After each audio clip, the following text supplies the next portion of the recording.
Hare Krishna, dear devotees. Hare Krishna.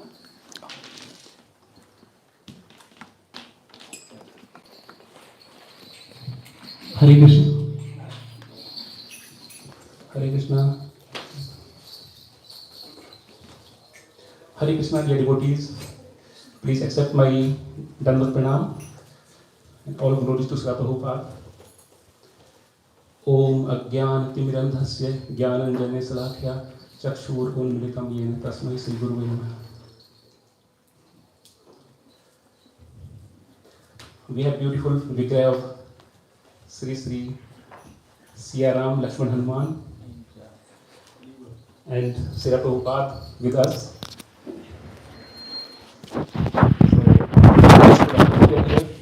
We are really very happy all of you are here today at the end of 2024, and we are going to start a very blissful Srimad Bhagavatam Saptaha in Sri Sri Gauradesh Dham.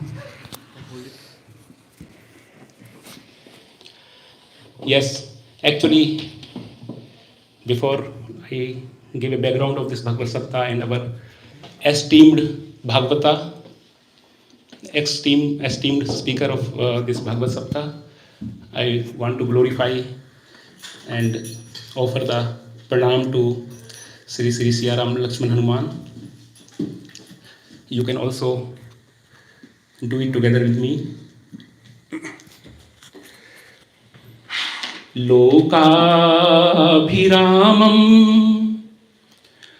Ranrangdhiram Lokabhiramam Ranrangdhiram Rajivanetram Raghuvansanatham Rajivanetram Raghuvansanatham Karanyarupam Karunakarantam Karanyarupam Karunakarantam Sri Ramacharnam Saranam Prapadde Sri Ramachandram Saranam Prapadde Sri Ramachandram Saranam Prapadde.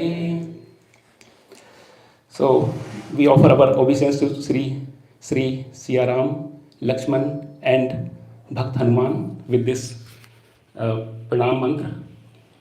And now we are making a Subhavaram of our Bhagavad Saptaha with the permission of Sripad Sudama Prabhu. With the permission of Srila Prabhupada, of course, and then permission of our Vyasadev. Srila Prabhu, actually, Sudama Prabhu we know for already many years since we are visiting our Gauradesh temple.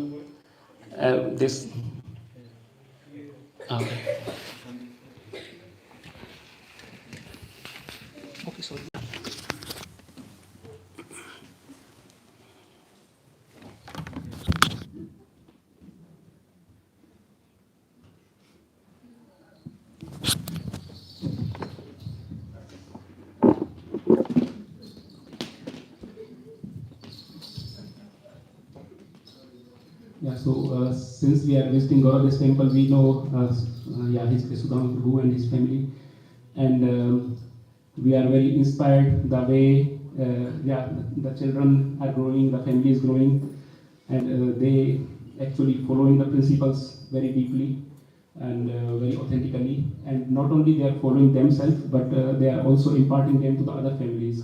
So they are actually, this is a quality of a Vaishnava, that they don't make their life successful, they also do paropkar. And actually,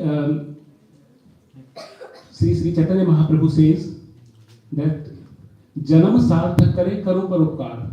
So we have to make our life perfect, and then we have to do paropkar. And actually, paropkar means, some people say paropkar means, doing some philanthropic activities, opening hospitals, doing some, some work outside, some karma, some other help. That is also paropkar, of course. We should open hospitals, we should also do blood donation, we should also distribute some food, and everything is very nice, wonderful. We have to help the humanity. But the biggest paropkar in our Shastra, the definition of paropkar is that we make others realize their constitutional position. What is our original dharma? What is the purpose of this life? Who we are? And what is our relation with the God, and who is God? So these things, when we make these realizations, when we make others to follow this path, this original path, the Param Satya, the absolute truth, then it is called Paropkar. If we make others to follow this. So this family is very nicely doing this. We have already seen, everybody most of you know already them, how beautifully they are preaching, and they are engaging all the families in the devotional service, different kind of devotional services. And we know how the children are developing now. They are learning from each other. And Sudama Prabhu is actually, he is following this more than 15 years, or even up to 20 years, around 20 years, he is following the Gaudiya Vaishnavism and guidance of Srila Prabhupada and ISKCON, through ISKCON. And he is preaching in Germany very extensively, also part of the Gauradesh congregation from the beginning. And Prabhuji is running classes on the weekends about Srimad Bhagavatam on Saturday morning. Very nice Bhagavatam class, wonderful wisdom of Srimad Bhagavatam. And on Sundays, Prabhuji is doing Bhagavad Gita.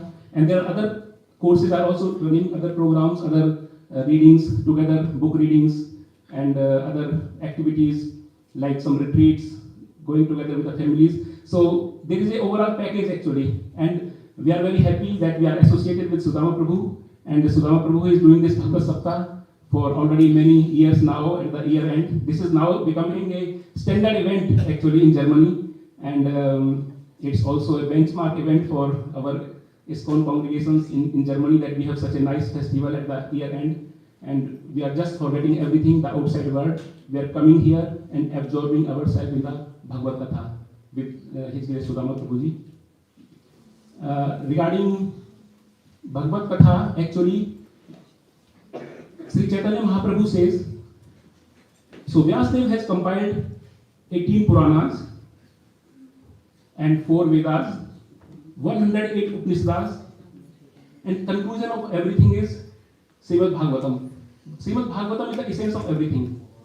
And what is essence of Srimad Bhagavatam? Srimad Bhagavatam is the ripened fruit of the Vedic tree. The tree of the Vedic Shastras, the ripened fruit is Srimad Bhagavatam. And what is the final message of Srimad Bhagavatam? And this final message of Srimad Bhagavatam, Sri Chaitanya Mahaprabhu himself has summarized this very beautifully. And Chaitanya Mahaprabhu says, Param Vijayate Sri Krishna Sankirtanam. This is the conclusion of all the Shastras. Param Vijayate Sri Krishna Sankirtanam. Let there be a victory of the Supreme Sri Krishna Sankirtanam. Somebody may say, why there is no Radharani here? Why only Krishna and Krishna? So our Acharya says, when there is a Sri, Sri is Radharani. When there is a Narayan, Sri is Lakshmi ji. With Vishnu and Narayan, Sri is Lakshmi ji. And when Sri is with Krishna, it is Radharani. So Radharani is already included here when we say Param Vijayate Sri Krishna Sankirtanam.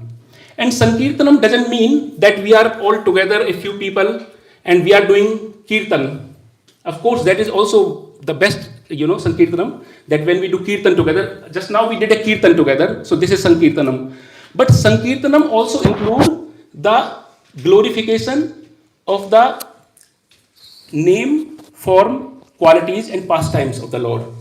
नाम, रूप, गुण और लीला, भगवान के चरित्र, भगवान की लीलाएं, भगवान का नाम और भगवान के विग्रह का जो कीर्ति है उसका गुणगान, दैट इज श्री कृष्ण संकीर्तनम. और अभी ये जो भगवत सप्ताह होने वाला है, the class and this 7 days भगवत सप्ताह कथा, this beautiful katha, Prabhuji will tell everything, the background of the katha, and he will tell 7 days about this katha. This katha is the most favorite katha for me, actually. This is my most favorite katha, and this is very, very important katha for everyone, for the practical life. Actually, this katha of Ajamila, it is the katha which can relate with all of us. Because we have these situations in our life, and the Katha of Ajamil teaches us how the life is very dangerous in this material world, and how we have to, what is dharma. So it will tell us what is dharma, what is the duty of living entities, what is the supreme dharma. And it is a beautiful, very, very wonderful Katha.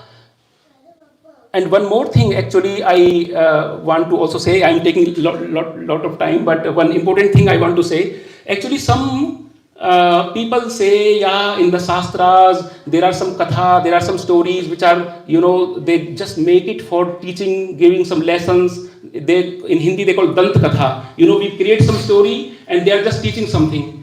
And our Acharya says, this is what our Acharya says, our authentic Vaishnava Acharya says, no, this is not some Dant Katha. This is not something which is just created by hypothetically and it is giving some lesson. No, it is a real Katha which has taken place really.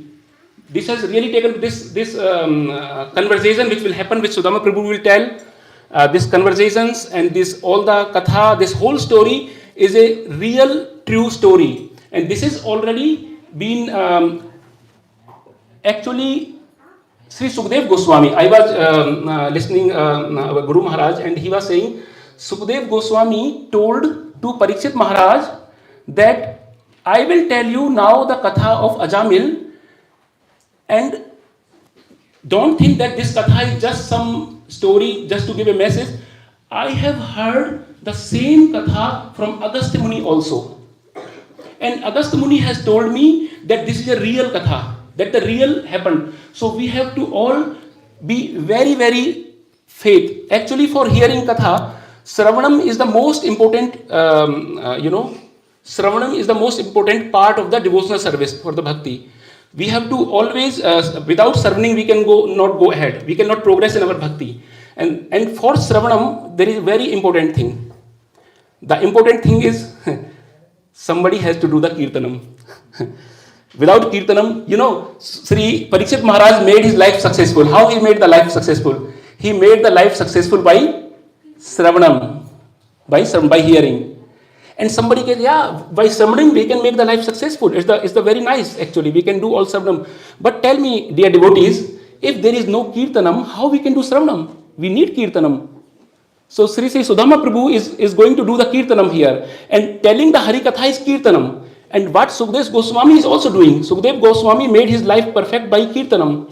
So even our Acharya says Sravanam is very important, but more than Sravanam is Kirtanam. Because without Kirtanam, Sravanam cannot be done. And for Kirtanam and for Sravanam, actually, one more important point, boundary condition is, we have to have the faith. The faith is the most important thing here.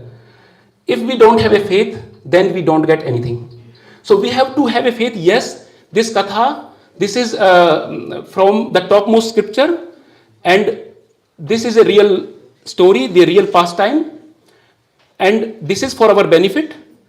And the Bhagavata who is telling this, he is coming from the parampara, so he is not telling something that, okay, I'm this and that, and I want to say something, I have read something somewhere in the scriptures, and I want to make a katha. No, he is coming from a parampara. So there is a proper Vaishnava parampara, Brahma, Madhva, Gaudiya Sampradaya. It is coming from Brahmaji, from Madhvacharya, yeah, through Vyasadev, through Chaitanya Mahaprabhu, then to Srila Prabhupada, and Sudama Prabhu is part of that tree, that part of that branch, and that is very important actually. Without Sampradaya, if we want to get the knowledge, it is not perfect. It becomes mental concoction because we try to make our own mental speculation. And in this case, I want to just reiterate here that please listen faithfully 7 days. Come all the 7 days. It's most wonderful katha from Srimad Bhagavatam, and it will give a great conviction about Harinam, about the Mahima of the Naam, that how much powerful is the Naam. And please, I'm really taking more time. I don't want to keep His Grace Sudama Prabhu and you at a distance. So let us welcome Sriman Sudama Prabhu to start this most auspicious Srimad Bhagavad Saptaha. And we should welcome Sri Sudama Prabhu with Harinam, 5 times Harinam, with full heart, with full absorption. Hari Bol! Hari Bol! Hari Bol! Hari Bol! Hari Bol!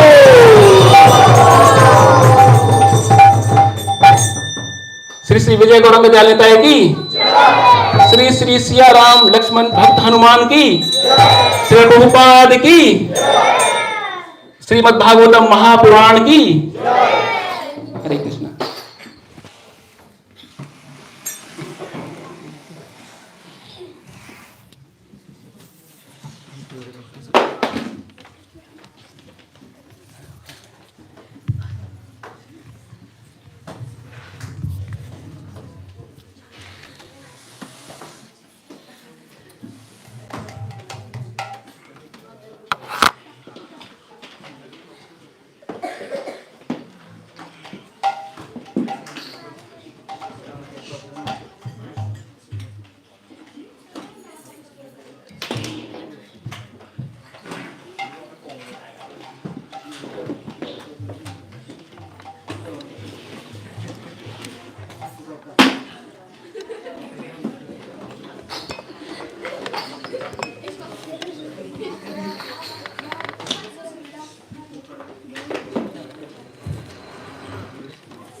Hare Krishna.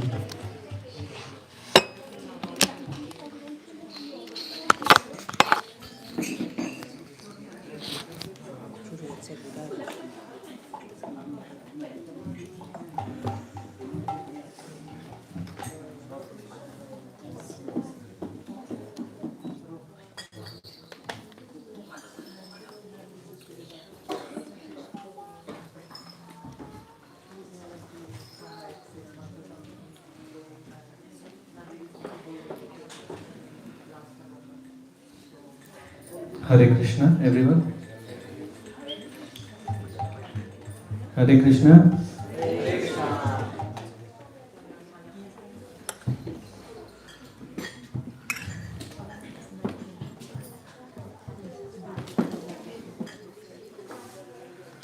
Jaya Radha Madhava Kunja Vihari.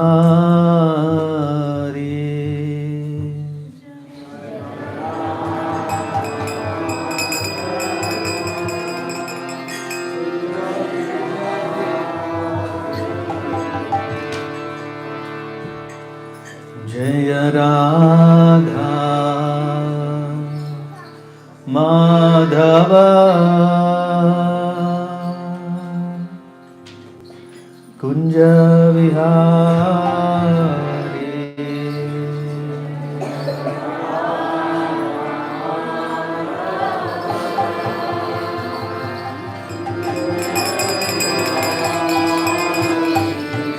Jaya Radha Madhava Kunja Vihari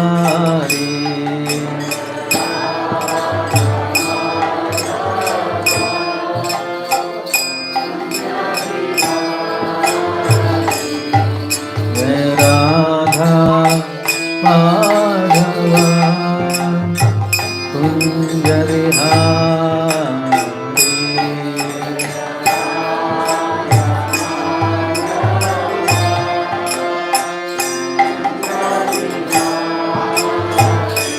Jaya Radha Madhava Kunja Vihari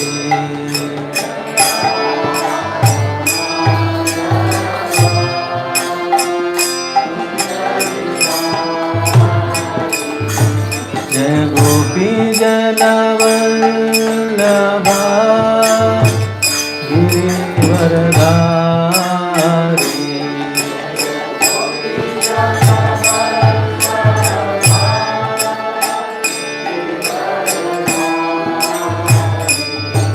Jaya Gopi Jana Vallabha Girivaradhari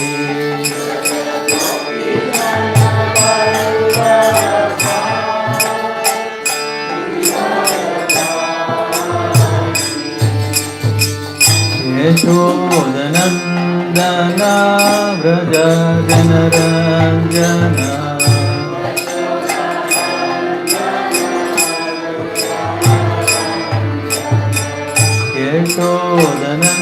Yashodanandana Vraja Janaranjana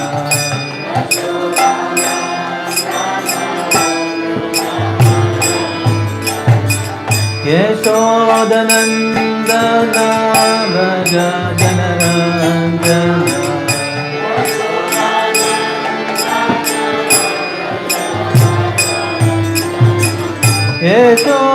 Yashodanandana Vraja Janaranjana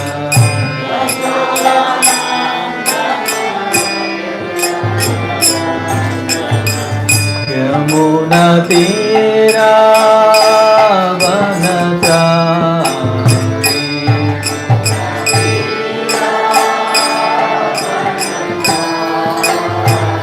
Yamuna Tira Vanachari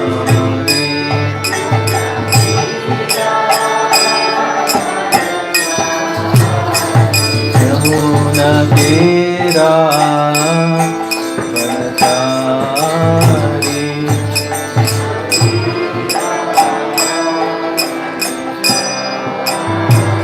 Yamuna Tira Vanachari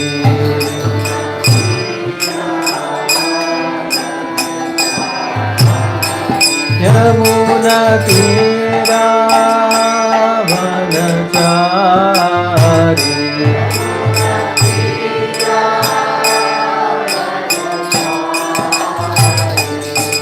Jaya Radha Madhava Kunja Vihari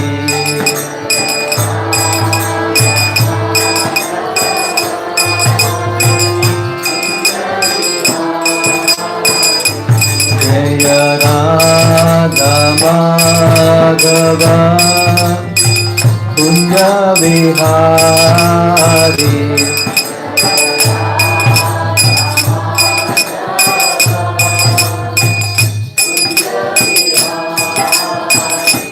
Jaya Radha Madhava Kunja Vihari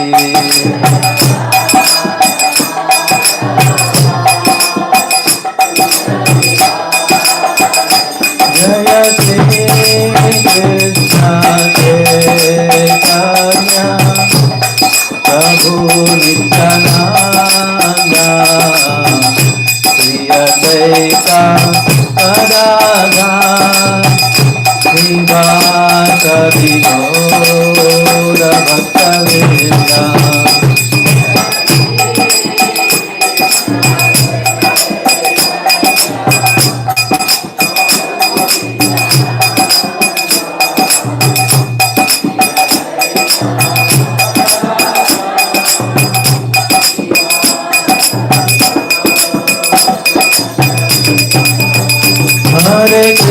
Hare Krishna, Krishna Krishna, Hare Hare, Hare Rama, Hare Rama, Rama Rama, Hare Hare.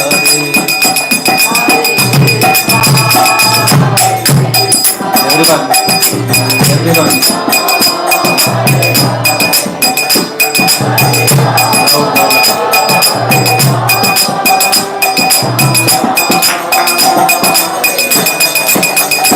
Hare Krishna, Hare Krishna, Krishna Krishna, Hare Hare, Hare Rama, Hare Rama, Rama Rama, Hare Hare.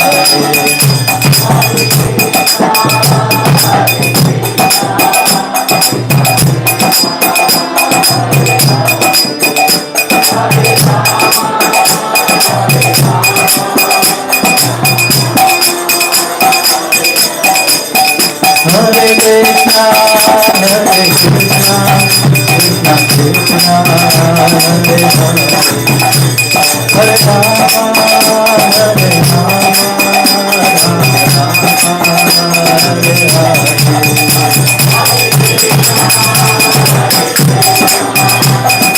Everybody, Lord Bhagwan.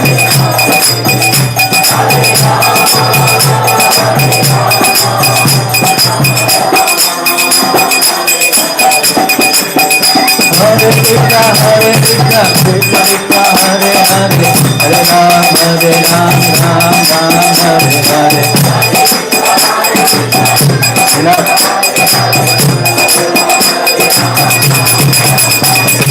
Hare Krishna, Krishna Krishna, Hare Hare, Hare Ram, Ram Ram, Hare Hare.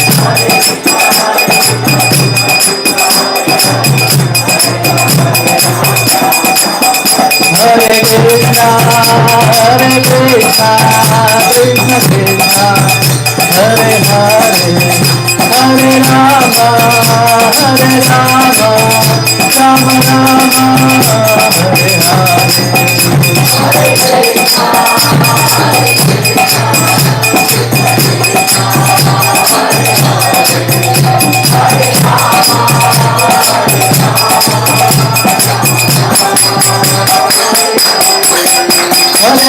Krishna, Krishna Krishna, Hare Hare, Hare Rama,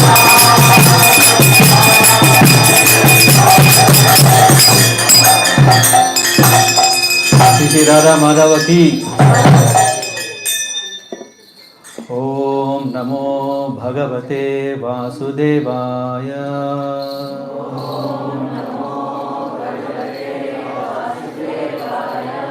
ओम नमो भगवते वासुदेवाय।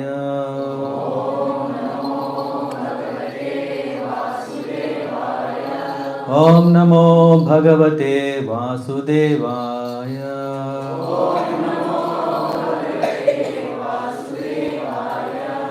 नारायण नमस्कृत्यं नरं चैव नरोत्तमं देवीं सरस्वतीं व्यासं ततो जयमुदीरयेत्।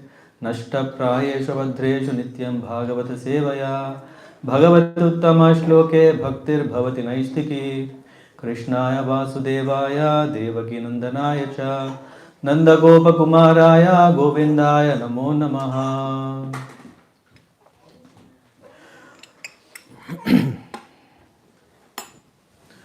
ॐ ज्ञानतिमिरान्धस्य ज्ञानाञ्जनशलाकया चक्षुरुन्मिलितं येन तस्मै श्रीगुरवे नमः। श्रीचैतन्यमनोभीष्टं स्थापितं येन भूतले स्वयं रूपा कदा मह्यं ददति स्वपदान्तिकं वां विष्णुपादाय कृष्णपृष्ठाय भूतले श्रीमते भक्तिवेदान्त स्वामिन् इति नामिने। नमस्ते सारस्वती देवे गौरवाणी प्रचारिणे निर्विशेष शून्यवादी पाश्चात्यदेशतारिणे वंशाकल्पतरुभ्यश्च कृपा सिन्धुभ्य एव च पतितानां पावनेभ्यो वैष्णवेभ्यो नमो नमः।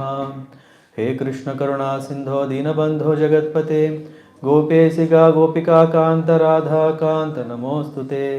तप्त कांचन गौरांगी राधे वृंदावनेश्वरी वृषभानुसुते देवी प्रणमामि हरिप्रिये।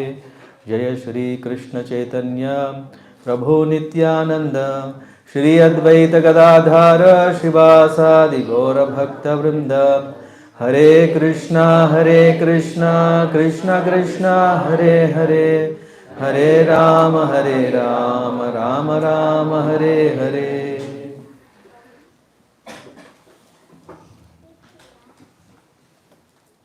Hare Krishna everyone.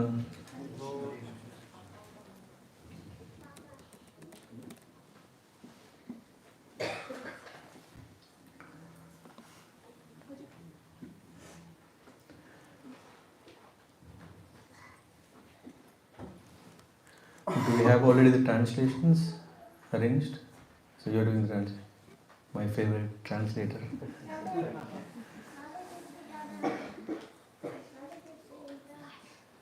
But you will be translating into Hindi, right? Yeah. Not into English.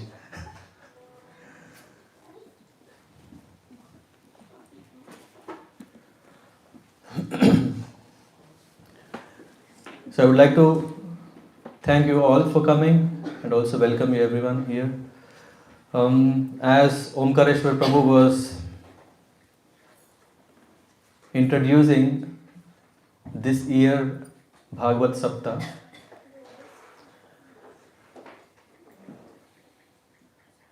at the end of the seventh day when I take a poll, is this also your favorite Katha from Bhagavatam? My attempt is that you all will vote yes. But for that, two things are very much needed. In addition to what already Omkareshwar Prabhu said, one is faith, one is acceptance. Accepting not what I am saying, but accepting what Krishna is saying from within of you. Because sometimes we usually don't hear to what our inner sense is saying. One of the inner sense might say, one day is enough. I have so many other things to do. Isn't it sometimes? To get up early, to come very far, or to have so many other wonderful programs happening around. One day for the Lord, one day for myself.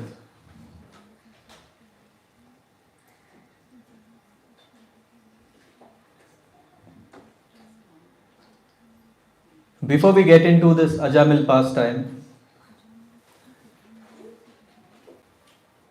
let us understand further about the glories of Srimad Bhagavatam.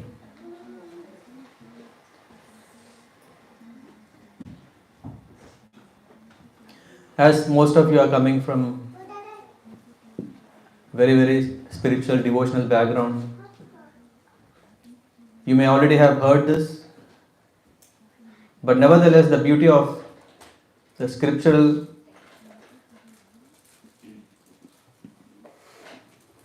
renditions, stories is more about, the more and more we want to hear or we are hearing, the more and more we want to hear. The more and more we want to hear, the more and more the Lord will bless us to hear more.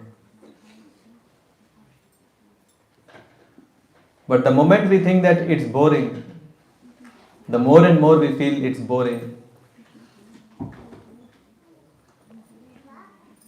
What can we do?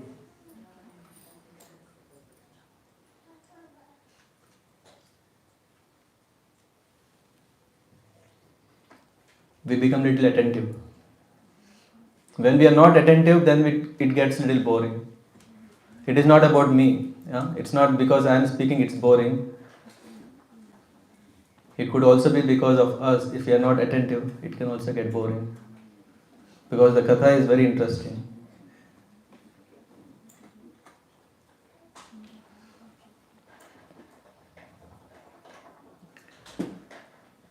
The beauty of Srimad Bhagavatam, or often famously known as Bhagavat Purana, or Mahapurana, or Amala Purana, there are different wonderful names of this wonderful work from Vyasaji. It is amazing. We all know that when Parikshit Maharaj had only 7 days, come on, I think when we come to so close, we can think about it. We are just young. See, the kids are here. We are also small kids, or maybe big kids.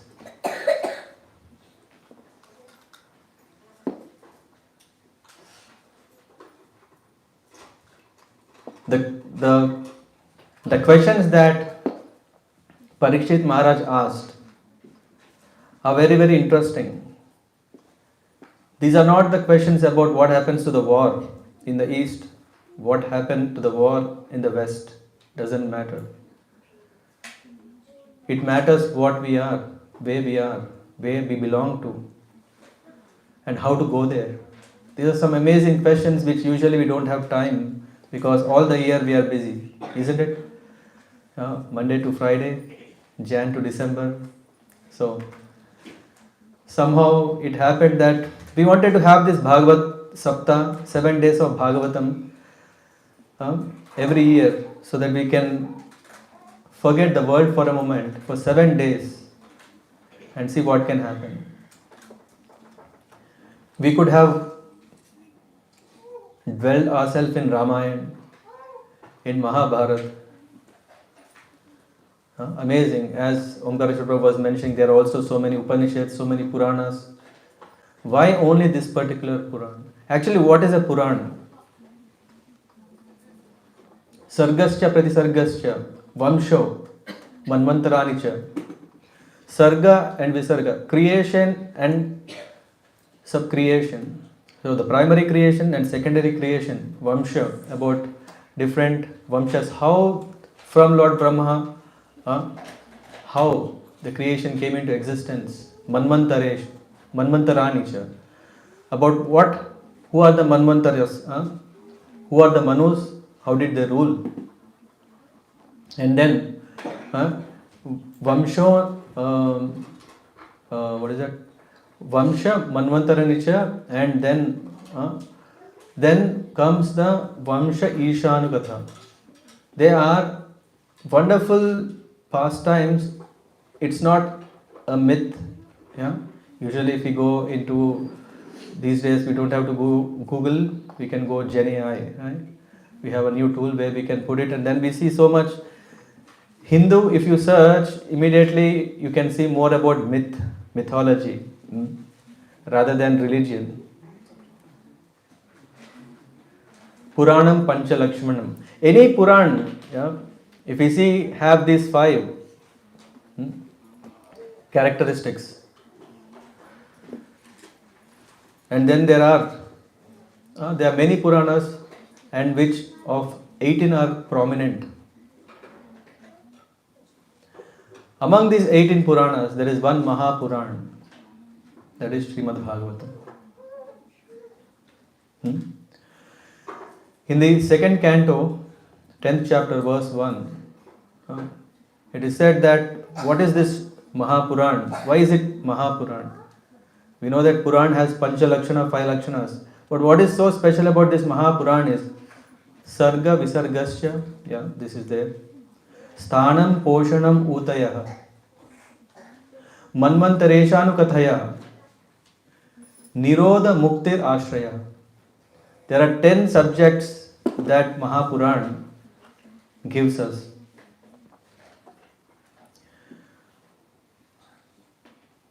We are very, very fascinated by the Itihasas, Ramayana, Mahabharata. There is so much action and there is also so much importance because there is, in Ramayana, there is all the description about Lord Ramachandra, his life and deeds. And if we take about Mahabharata, Lord Krishna is there.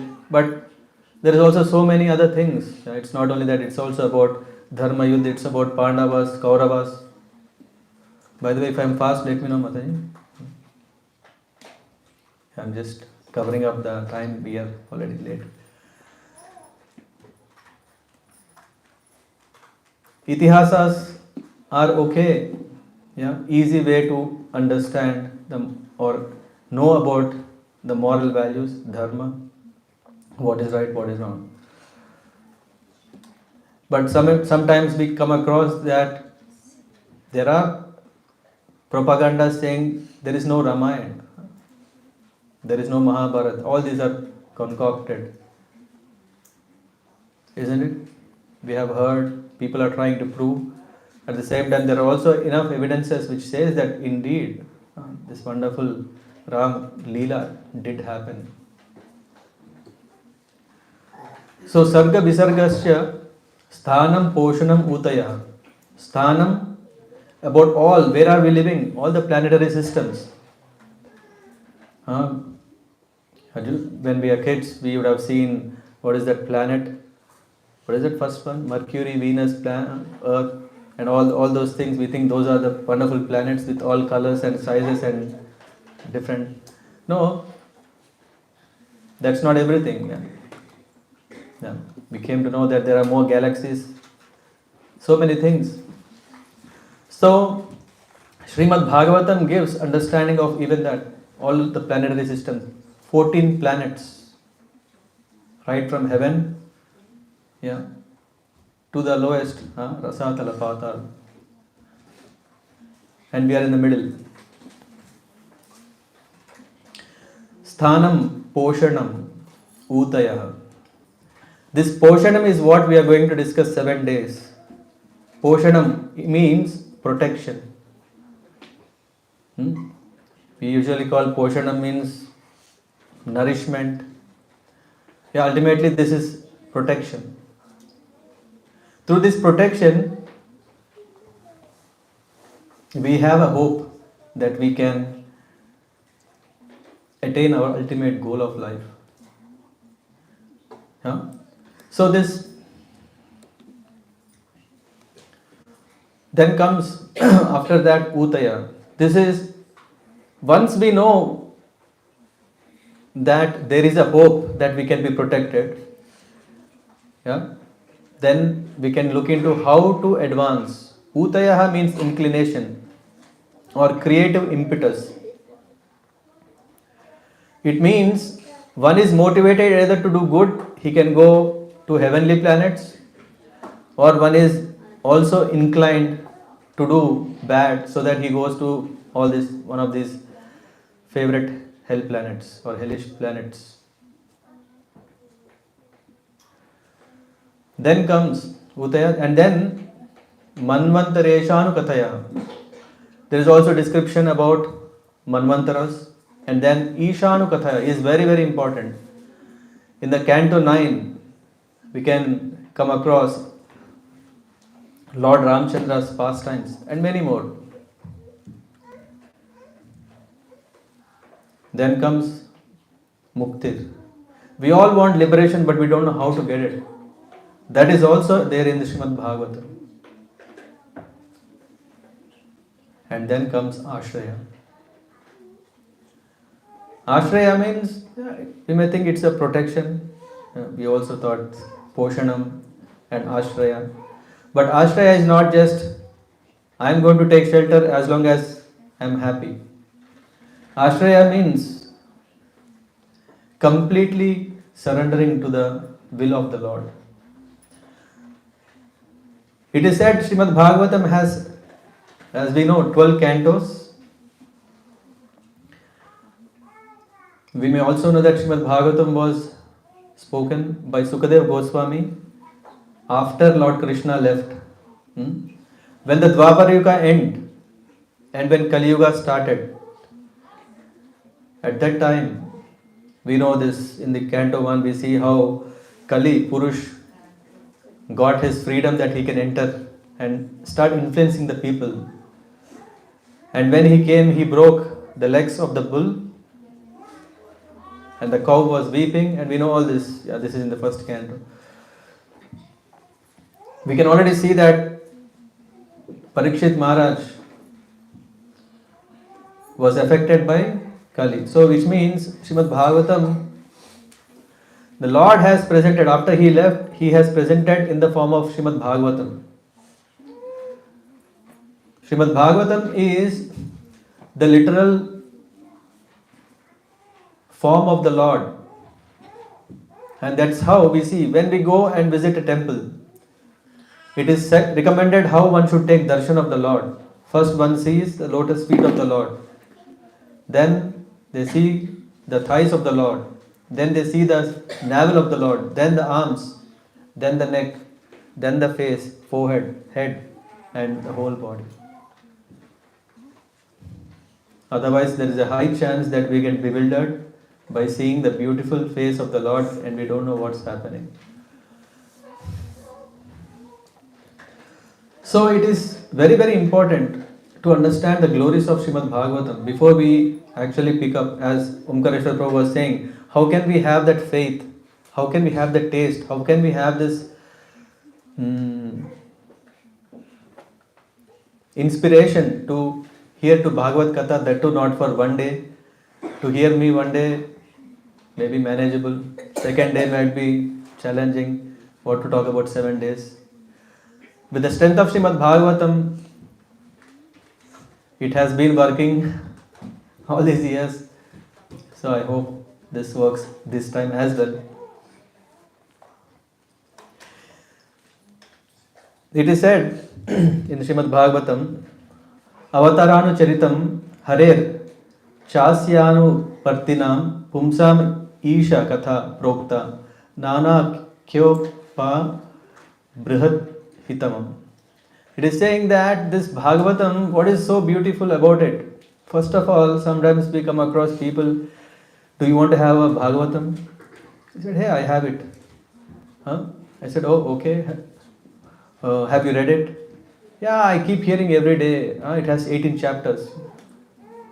Okay, it's Bhagavad Gita. I thought both are same. Bhagavad Gita, Bhagavad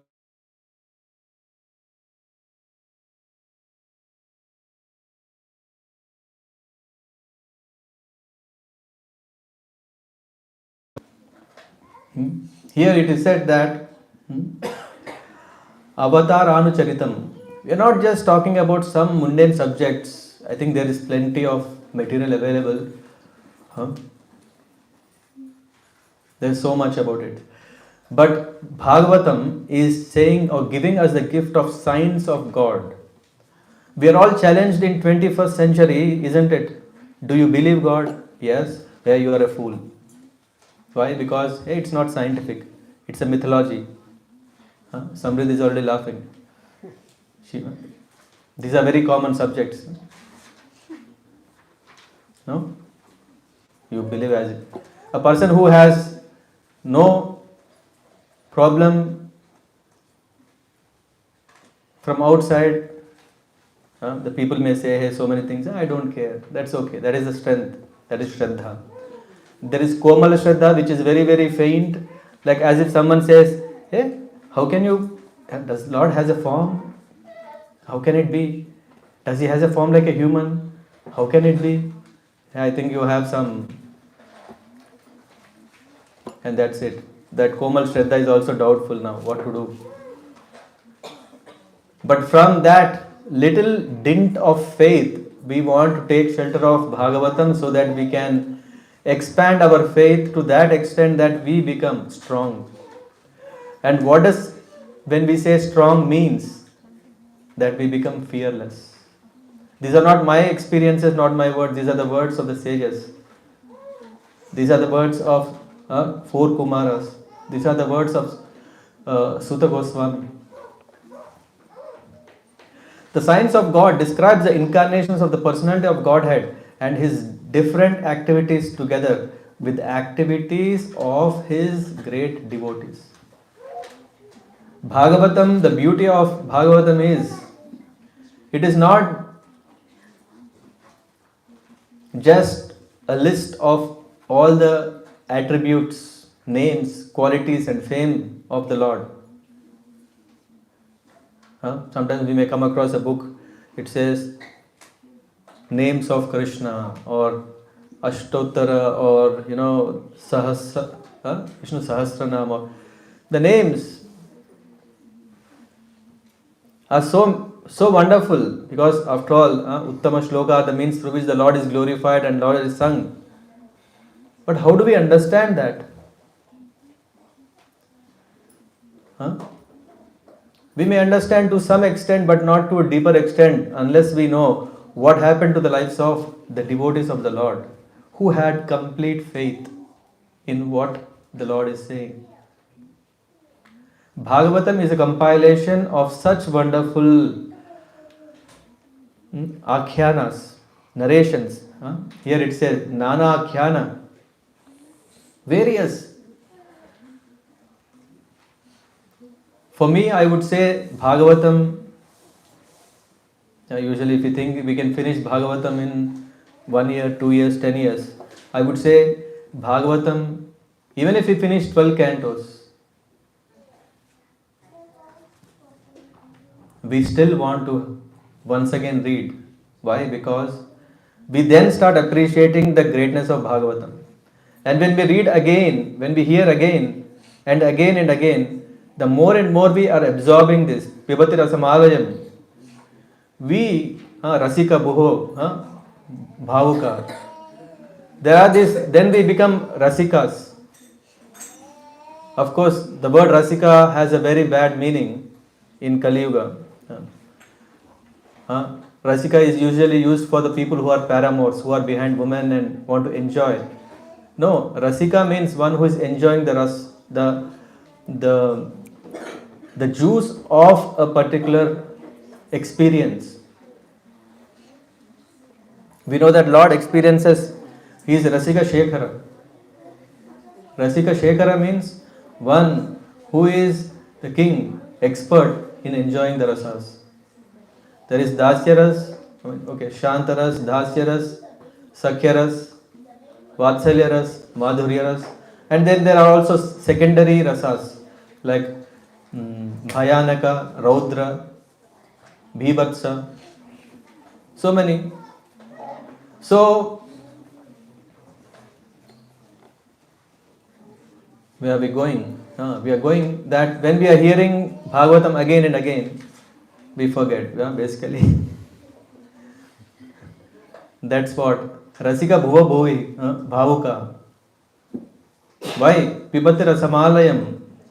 This Bhagavatam is just dropping from the mouth of the parrot called Sukha from the spiritual world, which is already very sweet. But this, when Sukadeva Goswami is narrating to Parikshit Maharaj, this is a Nigama Kalpa Taror Galitam. This is such a nice fruit. Nigama is Vedic. If we want to understand the Vedas, it's not going to be easy. First of all, it's very, very vast and very, very deep and needs a lot of care and attention to really understand that. Maybe we can very nicely sing them. All the wonderful Rig Veda is very nice. It's said, it's sung in a certain meter and tempo. We can do that. What are we going to experience? Where is the change coming? Where is the rasa coming? Nigama kalpa taror galitam. This galitam is matured fruit. What mango we like is not that which is very, very kacha. We want very ripened mango, which is so pakka. What is it called, pakka? Or pakwa, sorry.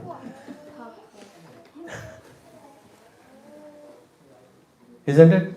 We want that which just the juice is flowing. And the beauty of Srimad Bhagavatam is that this juice is, you can taste this mango fruit from top, down, middle, from whichever side. The taste of the mango is still sweet. Isn't it? Such is the glory of, again, these are what few references that I am just bringing from Bhagavatam, so that when we are going to hear further about this Ajamil pastime, the life of Ajamil, we want to go more deeper. We want to relish. We want to have that, so that this gives us a transformational experience in our life. So this is what is said. In the Uttarakanda, not Uttarakhand, in Uttarakhand of Padma Puran, there is this glorification of Srimad Bhagavatam, very, very nicely explained. First of all, it's described about Satchit Ananda Rupaya, Vishwotpatyadi Hetave, Tapatreya Vinashaya, Sri Krishnaya, Vayam Namaha. It is said that we offer first the prayer to Lord Sri Krishna, who is Satchit Ananda Rupaya, Vishwopatyadi Hetave. So, first thing is the Lord form is glorified. The second thing is His great activities. What activities are they? Vishwotpatyadi, creation and secondary creation, everything is coming from Him. And then Tapatraya Vinashaya. We all are struggling with something. What are the threefold miseries? Some due to our own self, due to our neighbors or our surroundings, by the Lord. Sometimes we say, hey Bhagwan, why you did only this, only to me? So Tapatraya Vinashaya, Vayam Namaha, Sri Krishnaya Vayam Namaha. And then in the Padma Puran, in the Uttarakhand, there is this Srimad Bhagavatam, Bhagavata Mahatmya. Bhagavat Mahatmyam, anyone can read, it is 6 chapters, not big. This is a conversation between Narada Muni and Bhakti Devi. Bhakti Devi is not like for some lady a name given is Bhakti, it's not like that. Bhakti Devi is none other than the personification of Bhakti, devotion. Bhakti Devi was very, very sad in Kali Yuga. Why? Because Jnana and Vairagya. Anyway, Bhakti became old, Jnana and Vairagya became old. They became more and more weak. To make it more interesting. But then, when she came across Narad Muni was asking what happened. And when he heard about it, he also felt very, very bad. Oh, in Kali Yuga, there is no chance for Bhakti. No chance for Vairagya, no chance for Jnana. What a hopeless situation the people in Kali Yuga will be. So he went to Saunaka Rishi. Yeah.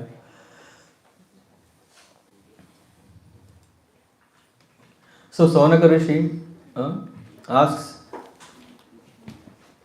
Suta Goswami. Yeah? Okay. So he said, narrate me the best pastimes through which what can happen, which is like a nectar to the ears. So nice. And how to attain Sri Krishna. What is that Chintamani? Not about Chinta for money. We are talking about Chintamani. Okay? We all have Chintamani. We are experts. We don't need to go to Suta Goswami for this. We can have enough. Isn't it? What is that touchstone which not only give me material opulences or whoever, but also an exit from this suffering, miserable condition? What is that through which one can transform their lives for liberation and even go back to Godhead? Tell me, please. And then Sutta Goswami was referring to Srimad Bhagavatam. He was mentioning about Bhagavatam. Yeah, we may know that Srimad Bhagavatam, Sutta Goswami is saying that is the only solution. Of course, we can come up saying, no, no, that is there, this is there, all these are there. But in Kali Yuga, it's very, very difficult to take to all other different processes. Why? Because our intelligence is not so sharp that we can understand all the scriptures, Upanishads, there is one line and then there is so much explanation. We just get lost in that. Srimad Bhagavatam is the only easiest way, and it says, because it can destroy the fear of being caught in the jaws of serpent of time. What is the proof? When Parikshit Maharaj, he was given 7 days. Are we thinking that, hey, it's only him? No, we also have a day, a date. Isn't it?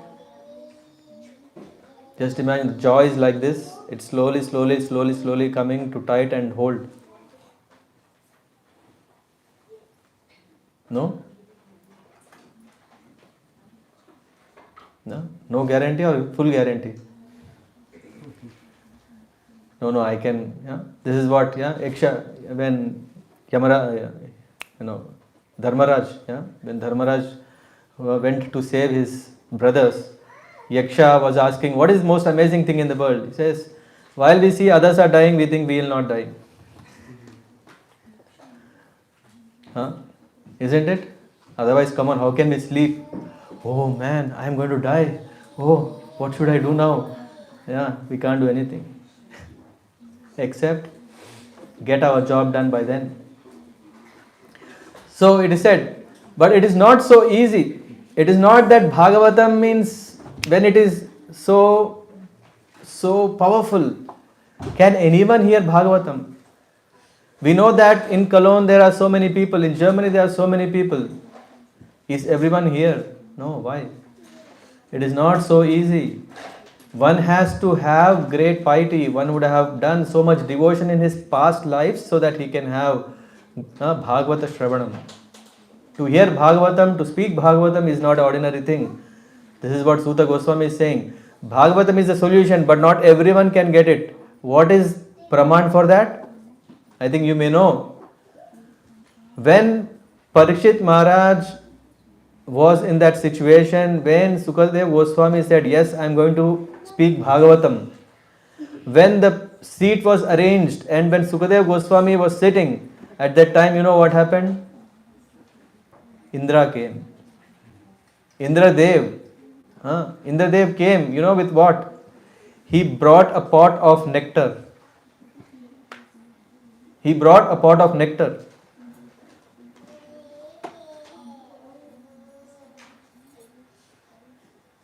I think everyone is not with me. He brought a pot of nectar. Wow. Isn't it amazing? Isn't that what all of us are looking? We are getting old. We want anti-aging products which really work. And then Indradev brought. What will Sukadev Goswami will do?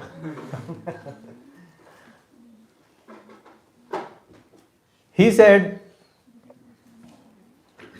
he approached Sukadev Goswami and said, please take this. This pot of nectar is for Parikshit Maharaj. I know that Parikshit Maharaj is going to die, but I am going to give him this nectar. By the way, do you know, when this Surasur Sangram happened at that time, there is a fight for getting this nectar. Who got it? Devatas, right? We know this Mohini Murti who came and he took the pot and gave it to, what a partiality, man. He gave it to Devata. And what did they do? They didn't take it, they kept it somewhere. Sometimes this happens. We think we want, after we get we don't even use it. Maybe a small part of that was, he tried to use it here, he wanted to give it to Parikshit Maharaj so that he can have this elixir life. And what he wanted in exchange was, I am giving you this Sura Amrit. Yeah, that's only, you can't get it from here. You can go to any bar or restaurant, you can't get that Amrit. That Amrit is usually is done in the heavenly planets. He said, we are going to give you give him that. We want Katha Amrit. Whatever that you are going to speak, we want that. Sukadeva Goswami laughed very differently. What are you? You want to give me broken pieces of glass for him, and you want to take jewel. First of all, this jewel and this broken piece of glass, they both are not comparable. That is what we are going to relish when we are taking to Srimad Bhagavata.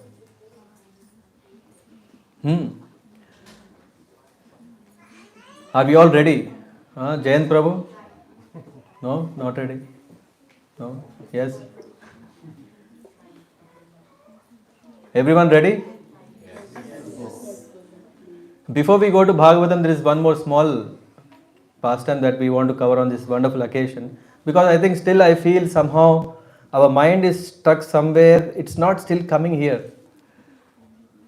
But after knowing this story, I am sure that we like to hear Bhagavatam. This is also in Bhagavat Mahatmya, in the chapter 4, exclusive about, I think we know, have heard, maybe not so well known in the southern side of India, but very much, if you have heard any Bhagavad Saptaha, you may have come across this one way or the other. This is about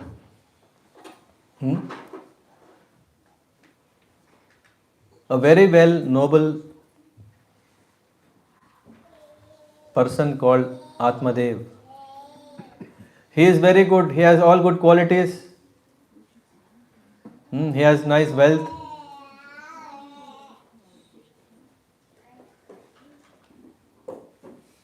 When everything is so nice, there should be something. Otherwise, how the Katha will go forward? Yeah? We need something. That something is, he had a bad wife. In this yuga, maybe we can think it's so very common, but maybe we are talking about in this yuga, it's also not only the wives, but also husbands do good job in it.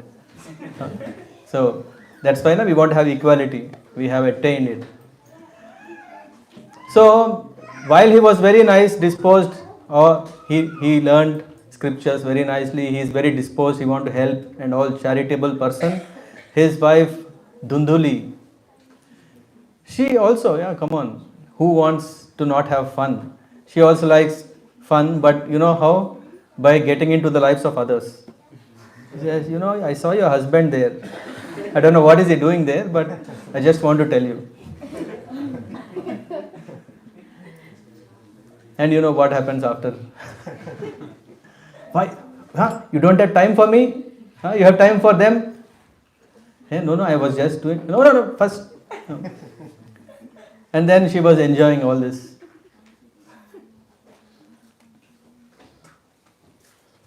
And because she has so much great interest in enjoying, that's why what she did was, she was famous. And anyone, whenever they come across her, they are very scared. Oh, she can enjoy, but what happens to our life? So they are very careful, but somehow Atmadev didn't have children, for which he was very much eager. Why? You remember last time Chitraketu past time, what happened? What did he was thinking? Chitraketu, oh no, I want a son. He got a son, then what happened? So this story may be something related to that. So he didn't have son, he wanted, why? Because so that he can, the son can do Shrad for the Pitrus. So that he and his ancestors are liberated. Good cause. Otherwise he would think, hey, I will be indebted to my ancestors. So he wanted to have son, but Dhundhuli, she didn't want to have a son. For that matter, no one. Why? Because what will happen to my beauty? A big problem. These days we have technology and all advancement. In those days, I don't know. Very difficult. Huh? And also, oh, it's very painful. 9 months I can't bear. No, no, no. That's the reason. Yeah, anyway. Um, maybe her desire was so strong, that's why I didn't move forward.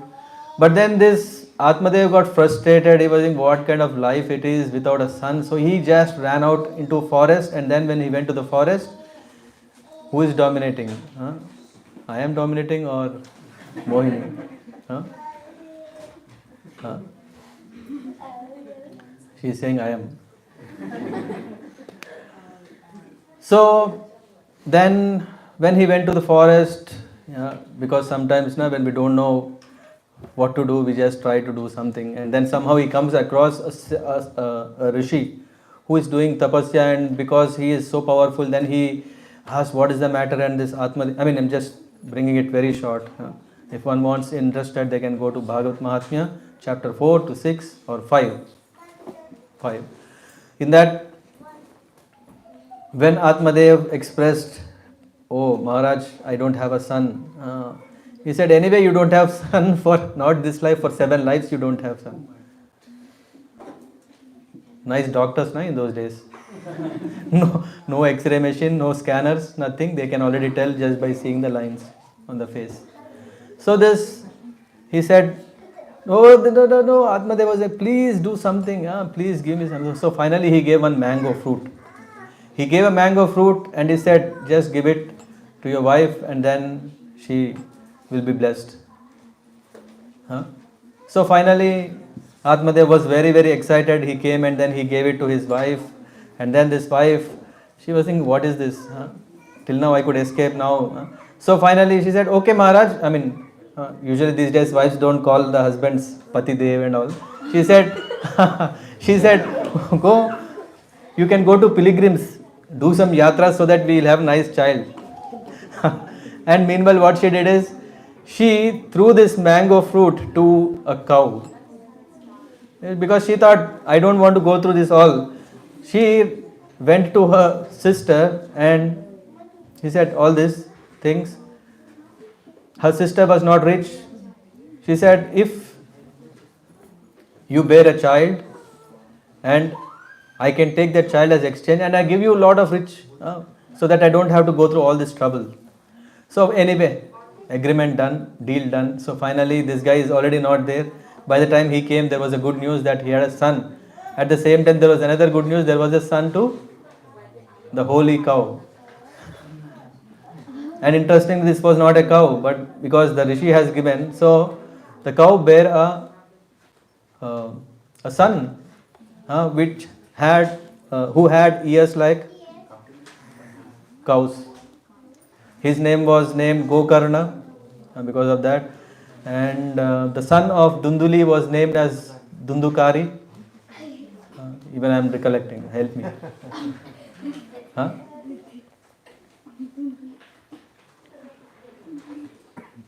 What happened? Because Dunduli anyway didn't want to lead a dharmic life, so also her son, though it was not blood relation, you can always say association, can also mess. So she had put all her association that, hey, you become like this. He became the number one rogue. He became so bad that he said, he kicked his parents, get out, I want to enjoy. And he enjoyed so much that finally the women have killed him. He thought, hey, let me have all fun, and they have just killed him. And now what happened is, because this Dundukari is killed so brutally, his Yatana Sharir, the soul could not just go to the hell. Today I thought we could cover the hell topic, but let's see how much we can go far. But what happened here is that Dundukari could not go. Simply he finally went to Gokarna. At that time Gokarna was in Kashi. At that time he was there, he was reading. Gokarna was very, very learned. Yeah, he knows what is right. He lead a very dharmic life. And then one day when he was reading some scripture, he was hearing some cries. And after some time he figured out it was none other than this Dundukari. And then he asked what happened, and he said, "Oh no, I'm struggling so badly in this yatana sharir. Yeah, the only purpose of this sharir is to give all troubles. Huh? At least this gross body is giving some happiness. Huh? May I want?" He finally said, "Please do something for my liberation." He said, "Okay." He went to all the places in Kashi to find a way. Everyone were telling, "You do proper Shraddh ceremony, that's it."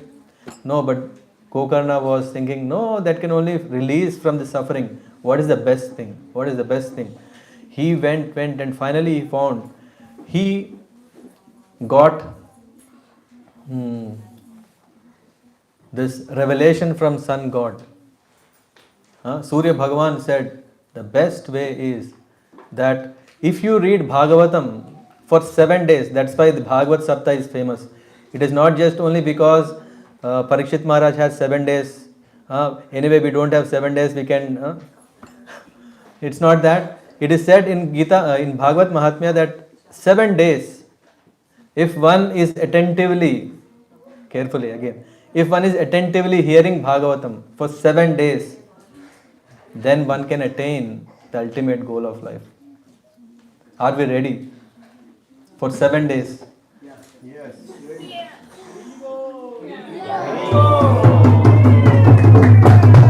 So now the first day starts. Okay. Are you ready now?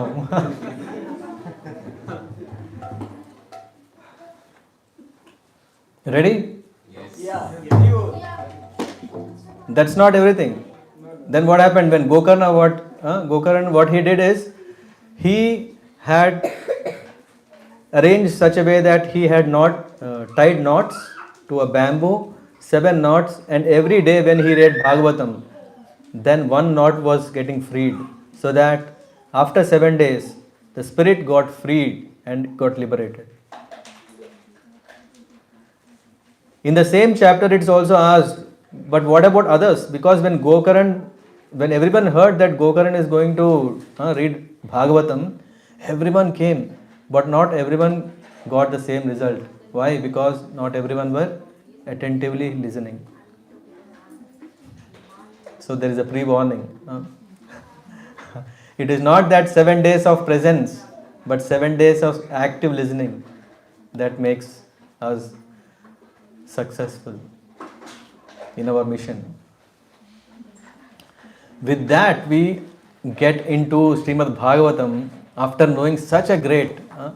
And there is also further, you may ask, okay, is Bhagavatam fine? But in the same Bhagavad Mahatmya, it is asked, can you please give us reference when?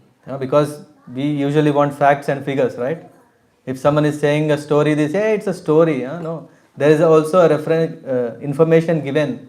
It is said that Bhagavatam was spoken by Sukadeva Goswami to Parikshit Maharaj. When? If I have it here, the first time. The first time was spoken on the 9th day of the bright fortnight of month of Bhadrapad, after 30 years of Kali Yuga start. 30 years after Kali Yuga started, the first recitation happened. Sukadeva Goswami said.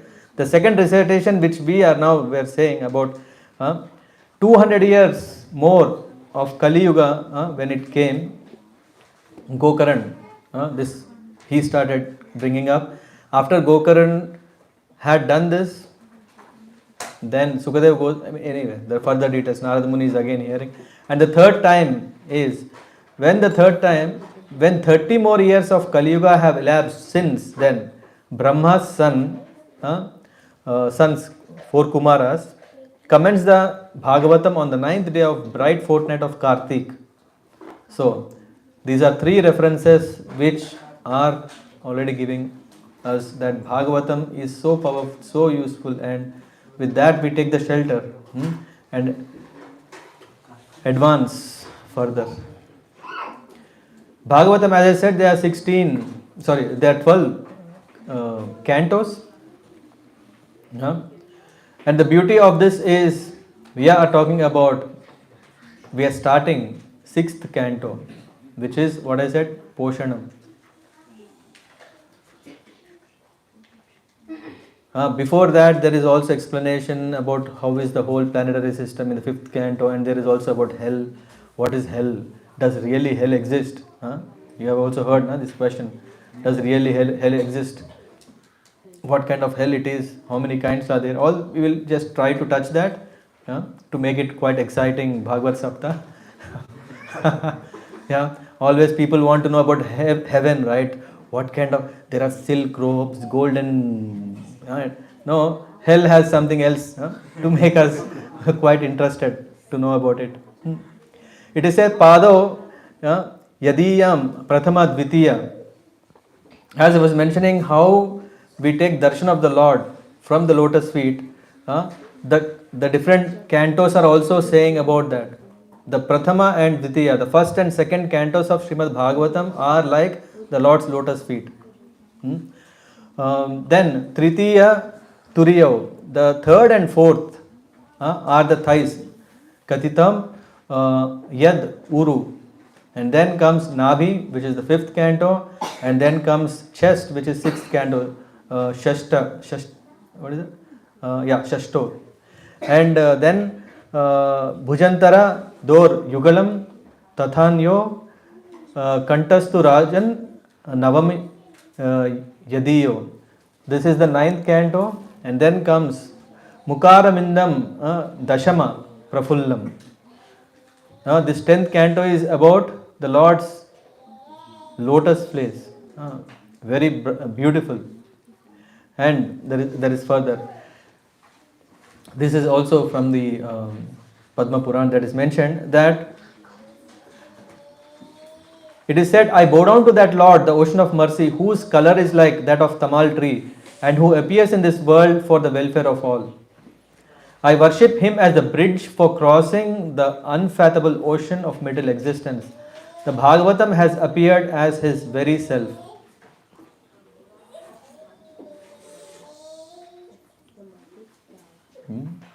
Maybe Mohini can sing elsewhere.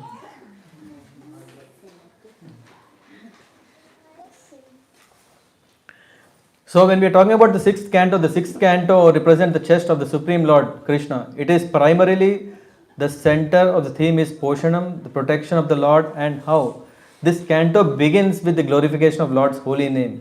That's what I think is that Omkareshwar Prabhu was mentioning. The reason why definitely it is very favorite for devotees is because we are doing a lot of japa, right? 16 rounds. 16 rounds, 64 rounds. What are these rounds? What is this? So, how to do, and etc. What is the value of it? We can understand from this particular 3 chapters. 3 chapters usually might look very little for 7 days.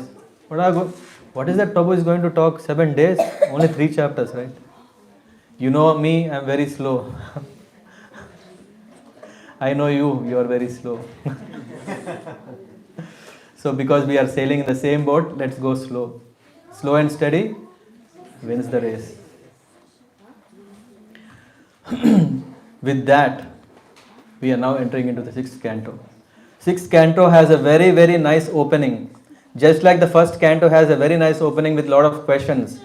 6th canto has some thought-provoking questions, but I think we already had these questions. It's something new.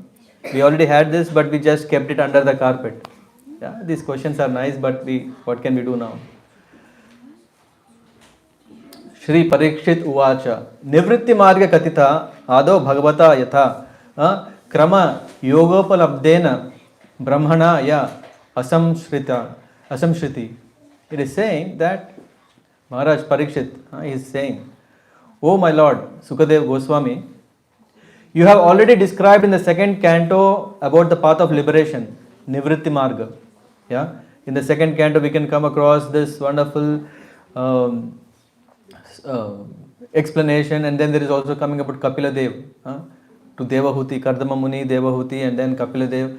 There is whole wonderful how to practice dhyana yoga to attain perfection, to attain liberation. Dhyana yoga means you have to really focus.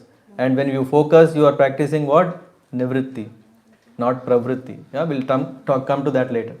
By following that path, one is certainly elevated gradually to the highest planetary system, Brahmalok, from which one is promoted to the spiritual world along with Lord Brahma. Thus, one's repetition of birth and death in the material world ceases. Amazing, isn't it? Huh? We all are struggling and we want freedom. And the best way to get freedom is to practice Nivritti Marga. Everyone tells there is no problem. We all know, right? What should we do? Huh? What should we do for good health? Hey, no one knows yoga, right? How many of us are doing? Huh? You don't know? You know or you don't know? You know, na? You? You don't know? Yeah, everyone knows, right? Yoga is the best thing. How many are doing? I know that I can't do it. Nivritti Marg is very, very difficult, isn't it? It needs lot of guts, lot of determination, dedication, focus. Not for me. Yeah, one in many people, maybe a Mahatmas. Na? If someone is going to a gym, he's a Mahatma.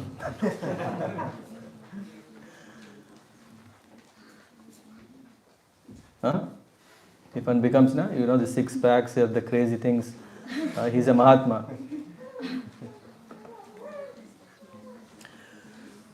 This question is yet to come, but Sukadev Goswami very much appreciated the question, what he's going to ask, that, hey, Nivritti Marg is so nice, so that one can get out of this cycle of birth and death. But then comes the challenge. According to the opinion of Acharyas, it is said that Krama Yogopalabdha Labdena. Krama means order, systematic. Systematic is very difficult. Maybe today I can sit for Bhagavatam. Tomorrow, 7 days, Krama. Krama Yogopalabdena. Krama Yoga means one has to have the dharana that he can sit there and he can meditate. Rishabdev? I thought only Narad Dev comes. Rishabdev also comes. From where, Mataji? Krama Yoga Labdena. Yoga Upalabdena. Upalabdha. So, what is this Krama is? Karma Yoga, then comes Jnana Yoga, then comes Dhyana Yoga, and all this, it's so nice, but how much time do you have, Deepali Mataji? For Krama, 1 day. No, I know you very well. For me, it's very difficult. And then finally comes Bhakti Yoga. Oh my God. Finally. Ultimately, that's what we want. But when we take to this process of gradual thing, what is happening is, this is what happens. In the end, the train will leave. By the time we get into this, should I do Karma Yoga? Should I do Dhyana Yoga? I think for me it's good, because I am very calm. Should I do Jnana Yoga because I am very intelligent? In this all, we are just, the best part of our life is gone. Finally, what we will do? Bhoga, no yoga. Easy peasy, So, no chance. There might be someone who have chance, but for us, we can take it. Let's look for some other option if it is there. And it said, Pravritti Lakshana Chaiva, Traigunya Vishayo Mune, Yosav Alina, Prakriter, Guna Sarga, Punah. Wow, so nice. Punah means again and again. Again and again. Wow. It's like as if like something exciting. No. It is said, unless the living entity is freed from the infection of material modes of nature, Traigunya, the three gunas, mode of passion, ignorance and goodness, he receives different types of bodies again and again.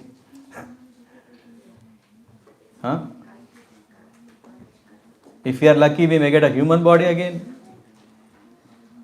Of course, if someone wants animalistic life, He can also do that. Yeah? He doesn't have to do so many strange things. What's happening, we just follow how the sheep mentality is going on. We do it, we get it. So it is said that in Bhagavad Gita, Krishna is saying, Yanti Deva Vrata Devan Pritrin Yanti Pitra Vrata. So, which means a person, if he aspires to go to Devalok, there are some ways how to do it. If we want to go to Pitralok, he can do something. Bhutani Yanti Bhujetya Bhutejya Yanti Mam Yajinopi Mam. The Lord is saying, but if one worships me, then he comes to me. That is so easy. Huh? Even if we go to Antarctica or what is that? Finland, right? I think the latest trip that I heard is about Finland. If one goes to Finland, still he has to come to Germany. Right? That is his home. So we may come to this earth for some fun, but we ultimately want to go back to our home. Huh? Isn't it? Where is our home? Oh, it is too far. It is too far. Still, who is that? Elon Musk. Huh? Still he didn't come up with some hardcore rockets. Huh? What is it called? No, SpaceX. Yeah. So we have some time. No, we don't have time.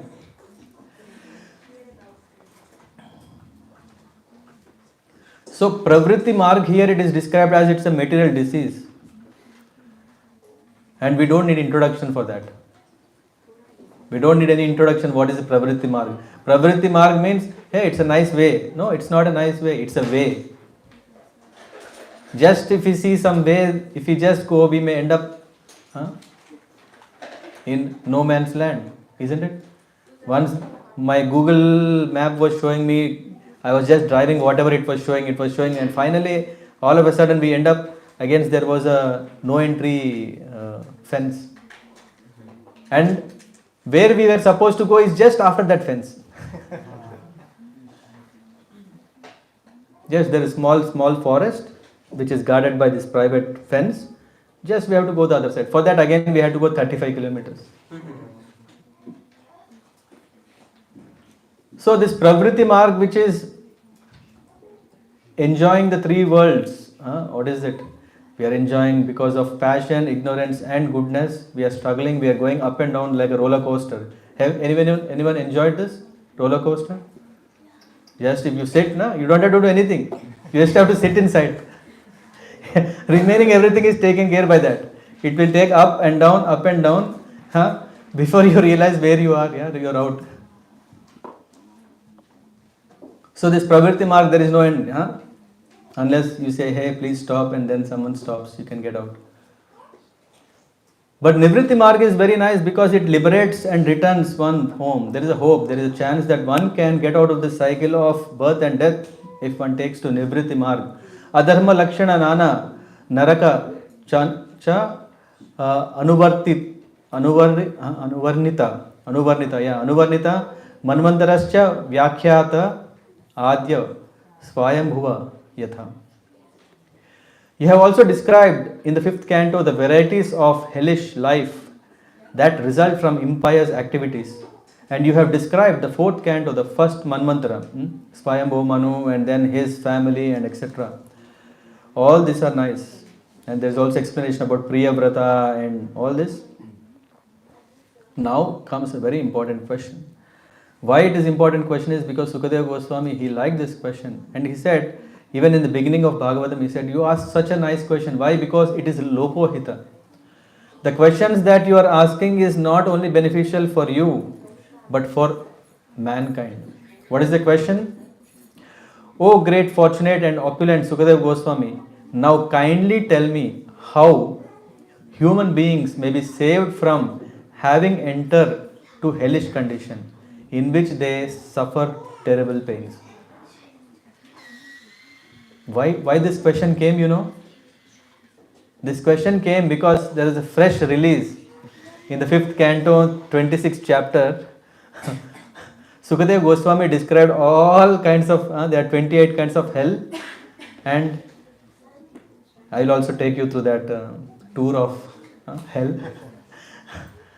After knowing that, out of great compassion, Parikshit Maharaj is asking, how can one be free from such hellish conditions? What can be done? He's saying, what is that? Aduneha Mahabhaga Yathaiva Naraka Nara Nanogra Yatana, Yatana, all these so terrible, miserable pains. Neyat Tanme Vyakyutam Arhasi. Please tell what is the way out for this such a very challenging problem. What is the problem? We never know there is hell. Isn't it? Pankaj Prabhu, do you believe in hell? You believe in hell. Anyone else? Who doesn't believe in hell?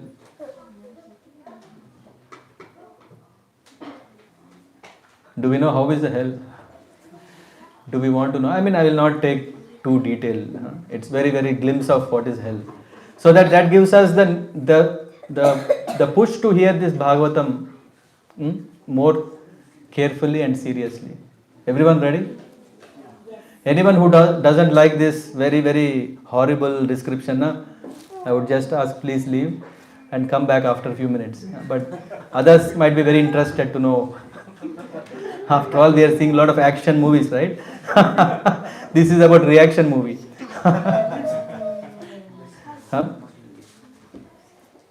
It is said, Maharsha etad Vaichitriam lokasya katham iti. He's saying, why are the living entities put into different material situations?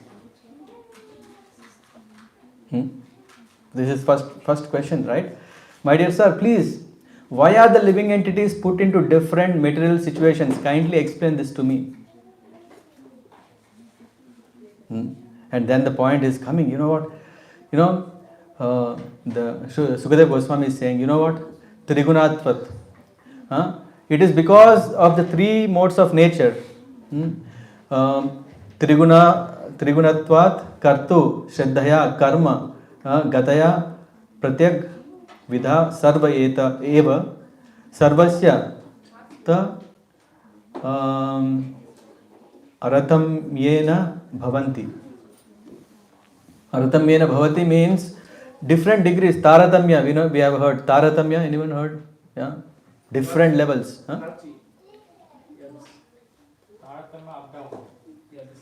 Taratamya is, fine tuning, or tuning. Different grades, different degrees. Not everyone is given same punishment, or not everyone is given same favor. Taratamya means based on what we deserve, we are enjoying. The great sage said, my dear king, in this material world there are three kinds of activities. One done in the mode of goodness, passion, and third one is in ignorance. And based on whoever is doing what, he will be ending up in enjoying the hell to that degree. Because of the varying degrees to which the living entities are influenced by different modes of nature, their destinations are also different varieties. And what is this variety? It's quite interesting, or what? Yeah, quite interesting. No, but still, let's see. The king is asking, Naraka nama Bhagavan kim desha vishesha athava vahi tri lokya ahos with antaraliti. He is saying, next question, very important. My dear Lord, are the hellish regions outside the universe, within this covering of the universe, or in different places on this planet? Because some Hetuvadis say, hey, there is no hell, no heaven. Whatever you are suffering here, that is hell. Whatever you are enjoying, that is heaven. This is Charvak Siddhant. That's why Parikshit Maharaj is explicitly asking, please, where is hell? He says, hell is definitely there. And it is described when we have all these planets, 14 planets, and then there is this Garbhodaka ocean. It is lying just slightly above this. So, I am very sure that Elon Musk will not have a rocket to that place. Rather, he want to take us up. So, Sukadeva Goswami, he started narrating all that, you know what this? All the hellish planets are situated in the intermediate space between, as I mentioned, between that, and then there is also, he says, where is the there is this Pitralok, and the lord of Pitralok is Yamaraj, and he is also lord of Yamalok, whatever hellish planets we are saying. So the Lord is residing, Yamadev is residing in Pitralok, and he is taking care of all this. Yeah? Yeah? You want GPS? Almost there. Huh? Some authorities say there are 21 hellish planets and some say 28. Does the number matter? Huh? If it is 0 or 1, binary is better. My dear king, I shall outline all of them according to their names, forms, and symptoms. The names of different hells are as follows. If someone would have seen, what is that, some famous old movie? Aparichitudu. Onion in Tamil. There is someone here. But there was a plan in 2021, they wanted to remake in Hindi so that all Hindi people also can watch, but somehow it didn't happen. But yeah, there is something, all these nice names come in that movie. It's mentioned, yeah. Tamishra, Andatamishra, Raurava, Maharaurava, Kumbi Paka, Kala Sutra, and then Asipatravana, Sukaramukha, Andakupa, Krimi Bhojana, Sandamsha, Tapta Surni, Vajra Kantala, Shalmali. Name is looking nice but very dangerous. Name is so poetic, you know. There is only one music there. Avichi, Ayahpana, Ksharakar Dama, Rakshogana Bhojana. Oh my God. Sulaprota, Dandashuka, Avata Nirodhana, Paryavartana, and Suchimukha. Oh my God, 28 are enough. All these planets are meant for punishing the living entity. There is no other job. Just imagine a planet dedicated for only doing this service. Nice service, right? The only service is put there and do. We'll also understand what are these doing, what is done in those things. Some are not so openly I can say, but if I'm not able to censor in time enough, please forgive me. I'll just try to censor as soon as I find some strange things.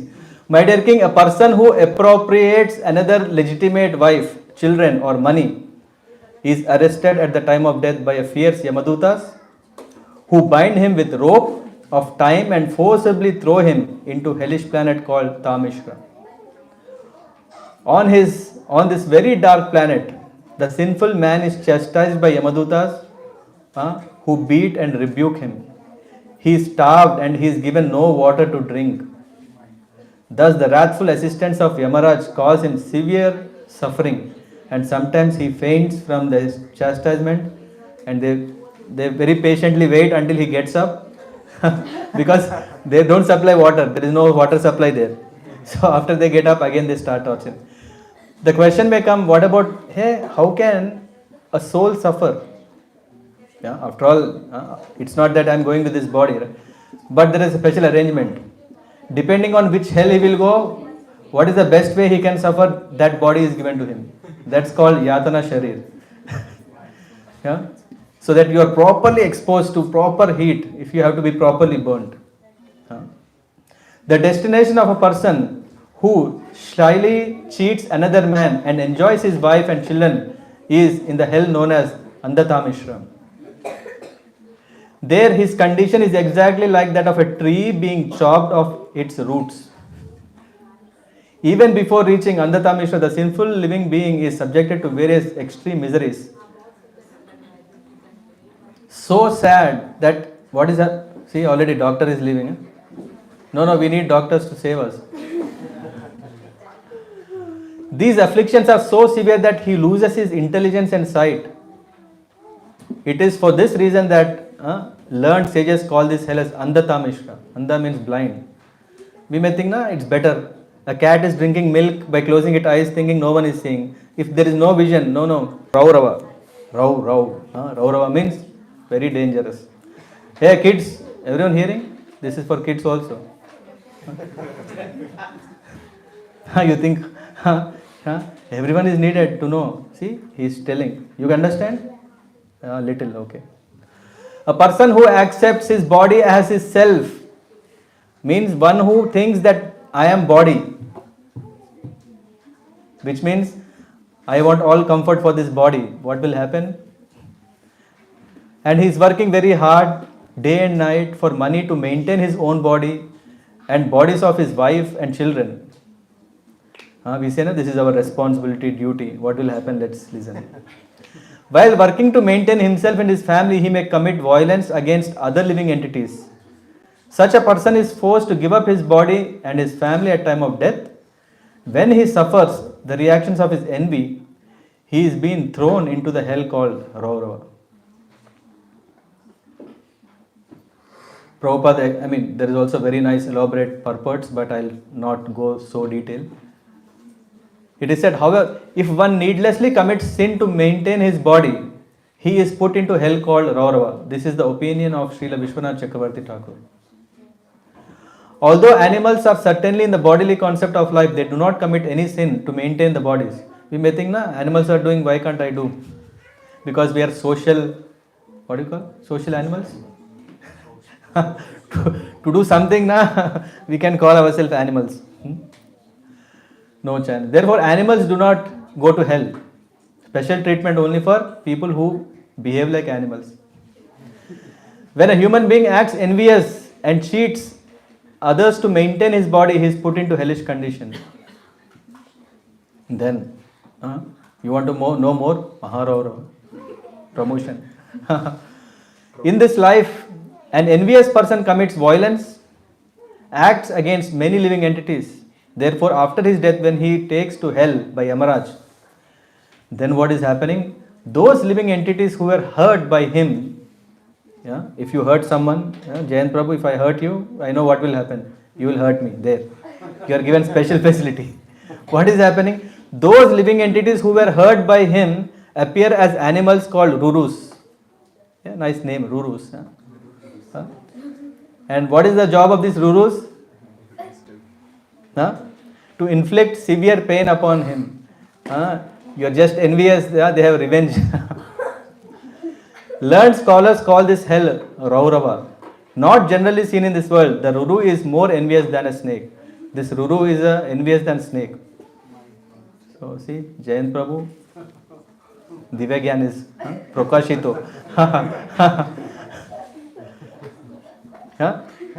And then it goes further. According in the purport, Sridhara Maharaj is mentioning that Ruru is also known as Bharashringa. Srila Jiva Goswami confirms this in his Sandarbha. Ruru Shabdasya Swayam Muninaiva Tika Vidhanal. Thus, although Rurus are not seen in this world, their existence is confirmed in Shastras. We may think, hey, all this is mythology, all this is fake. Does it matter? When we go there, it matters. Punishment in hell called Maharaurava is compulsory for a person who maintains his own body by hurting others. In this hell, Ruru animals known as Kravyada torment him and eat his flesh. How many have we covered? I think 5 or 6. No? For the maintenance of their body and satisfaction of their tongue, cruel people cook poor animals and birds alive. Such persons are condemned even by man-eaters. In their next lives, they are carried by the Yamadutas to hell known as Kumbi Paka. And the name itself, you can guess what happens. Pak means it's a dish. Yeah? What kind of dish? Where they are cooked in boiling oil. Forgive me, this is just getting interesting. No. The killer of Brahmana is put into hell known as, now we are talking about Brahmanas. Yeah, come on. What happened to the Brahmanas? Are they exception? Hey, I am a Brahman. The chances are the killer of a Brahman, not a Brahman, the killer of a Brahman is put into hell known as Kala Sutra, where he has, which has a circumference of 80,000 miles and which is made entirely of copper. Copper is good for health. No? We'll see what happens to this copper furnace. Heated from below by the fire and from the above by scorching sun. You know what is tandoori, right? The copper surface of the planet is extremely hot. The copper surface, extremely hot. Thus, the murderer of the Brahmana suffers from being burned both internally and externally. Thus, the murderer, okay, we don't want to read again. Internally, he is burning with hunger and thirst, and externally, he is burning from scorching heat of the sun and the fire. Therefore, he sometimes lie down, sometimes sits, sometimes stands, sometimes run here and there. There is never a moment he can peacefully enjoy the copper bath. What do you call sun bath? We want sun bath, na? This scorching sun is there, but what to do? He must suffer in this way for as many thousands of years as there are hairs on the body of an animal. Don't need to count, it will be enough. If a person deviates from the path of Vedas in the absence of an emergency, only apad dharma you can find a different way, but when not, you have to follow the dharma. Otherwise, what happened? The servants of Yamaraj put him into the hell called Asi Patravana, where they beat him with whips. When he runs here and thither, fleeing from extreme pain on all sides, he runs into palm trees with leaves like sharpened swords. Thus injured all over his body and fainting at every step, he cries out, "What shall I do now? How shall I be saved?" This is how one suffers who deviates from accepting religious principles. So, we don't want to be envious of adharmis. Yamadharmaraj will take care. We only want to be ourselves at least dharmic. According to this verse, he must follow the religious principles he has accepted. Whether one is Hindu or a Mohammedan or a Christian, he should follow his own religious principles. Yeah. However, if one concocts his own religious path, sometimes we know, this religion is for you. Maybe for me, I create my own religion. If one concocts, he is punished in the hell called Asi Patravana. Anyway, that is just, I think, not so tough. One can manage it. In the next life, a sinful king or a government representative who punishes an innocent person, what will happen? You know, right? We see so many leaders, right? Politicians. If they are incurring pain to innocent people, their life is going to be horrible. I am not saying it. It's said here. Yamadutas in hell named Sukara Mukha. Sukara means, you know, right? Pig. Sukara Mukha. That is a hell. Where the most powerful assistants of Yamaraj crush him exactly as one crushes sugar cane to squeeze out the juice. You know, it is said that you can hit any animal by accident. You will not have a big problem. But if you hit a pig, the pig will happily go, but you will be in damage. No, you didn't understand. That is the description of this hell. The sinful living entity cries very pitiably and faints, just like an innocent man undergoing punishment. This is the result of punishing a faultless person. I'll speed up because I think you're hungry also. We'll also feed you proper prasadam. Otherwise, I don't know what sin I'll get.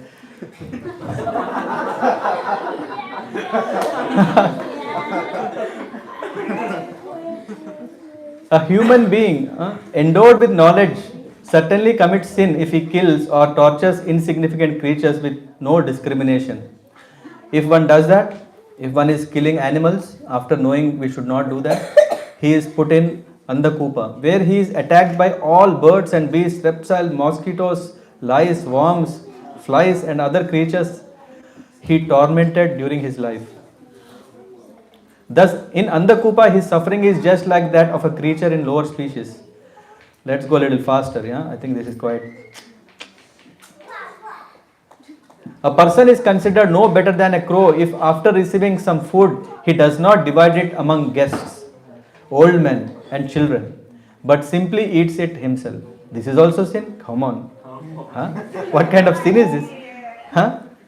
After all, I am earning for my food, right? But if I don't distribute, it's also sin. What to do? We have to earn little more. So, but simply eats it himself, or if he eats it without performing 5 kinds of sacrifices. After death, he is put into a most abominable hell known as Krimi Bhojana. You know what it is. In that hell is a lake. Sarovar. Sarovar, who doesn't want to go? Nainital and all kind. This Sarovar, you know what it has?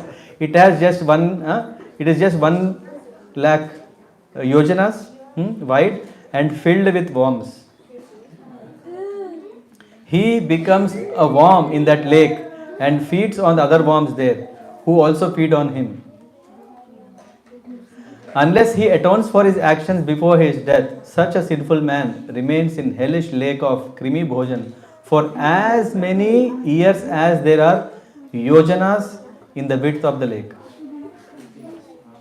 My God. Everyone attentive? Huh? I don't want to go to purport, it's more dangerous. I'll just cover only translation. You want a break or not you, for her? It's okay, Mataji? Yeah? It's going. Some hell, what to do? My dear king, a person who is in the absence of emergency robs a Brahman or indeed anyone else of his gems and gold is put into hell called Sandamsha.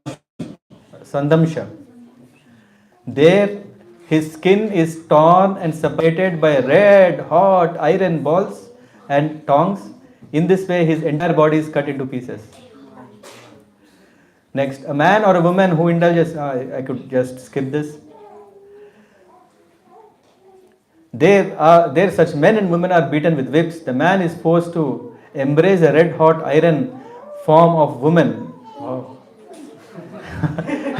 And the woman is forced to embrace a similar form of man. Such is the punishment of illicit sex.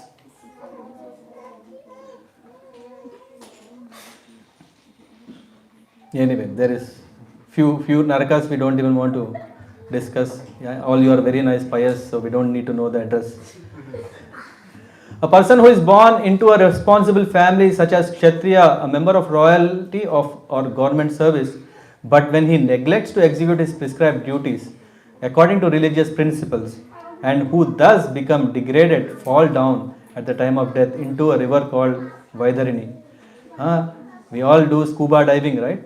What is this scuba dive? You end up in this river called Vaidharini. This river, which is a moat surrounding hell, you didn't even get entry pass to the hell. This is only around it. Is full of ferocious aquatic animals.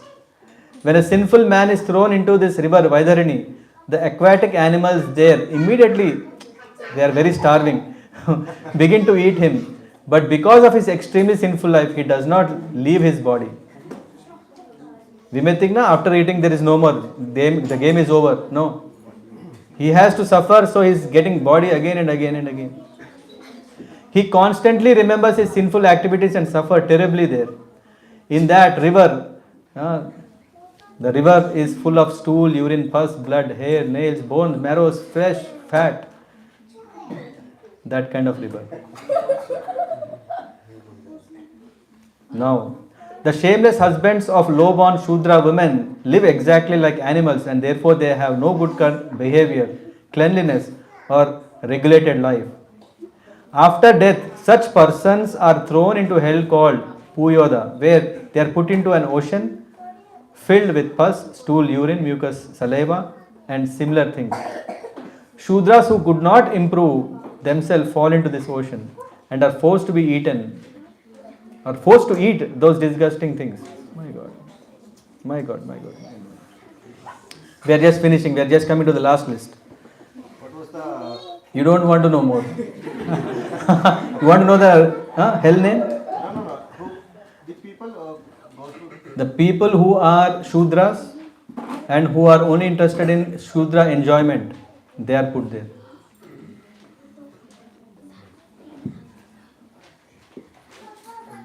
And Prabhupada writes in the purport last, however, if one is satisfied to remain Shudra, he must suffer as described in this verse.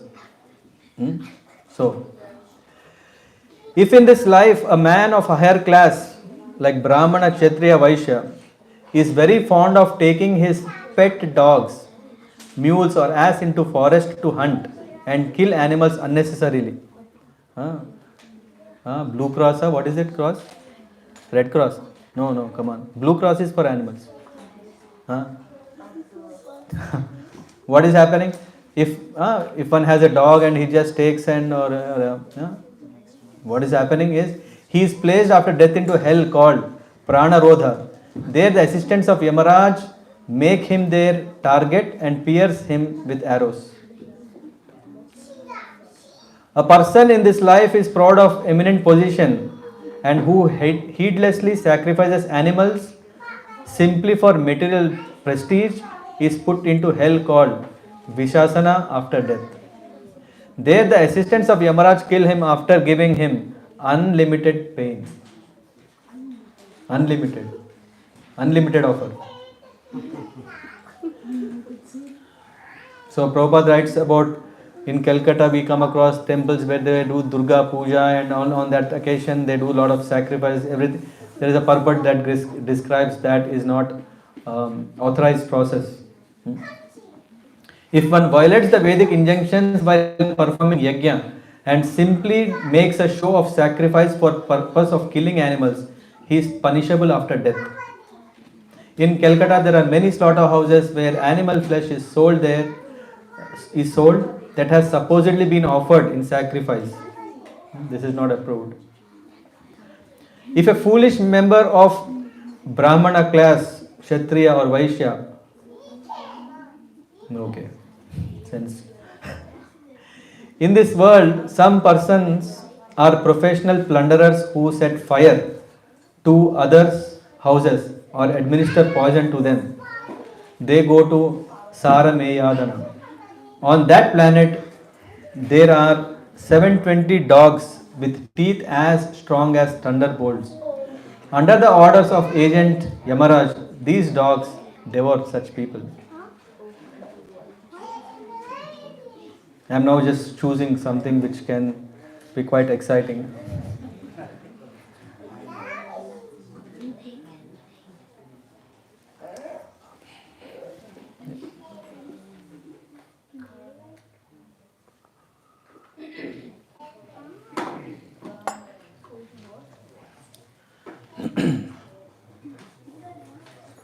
There is a hell called Avichit Mat.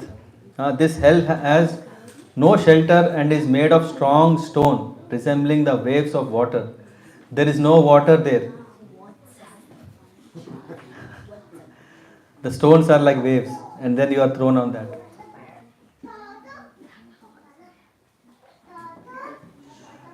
Any Brahmana or a Brahmana wife who drinks liquor is taken by the agents of Yamaraj to hell called Ayahpana.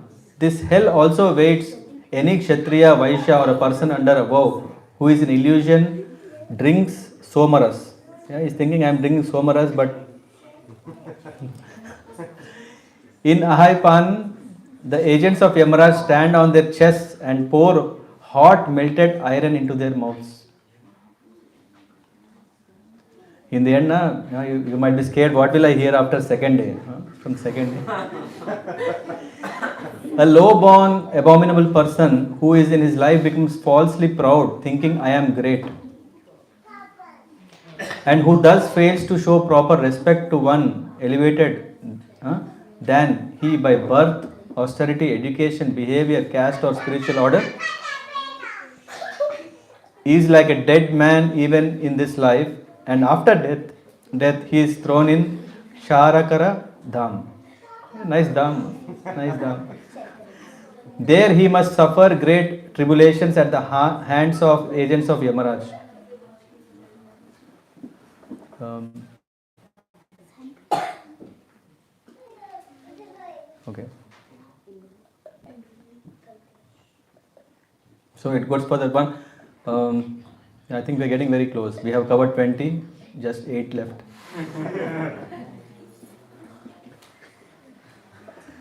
There are there are men and women in this world who sacrifice human beings to Bhairava or Bhadrakali and then eat their victim flesh. Those who perform such sacrifices are taken after death to the abode of Yamaraj. Huh? And what happens there? Having taken the form of Rakshasas, cut them into pieces with sharp swords, just as in this. Okay, I need some sugar. Huh? Anyone has? I thought everyone has some sugar.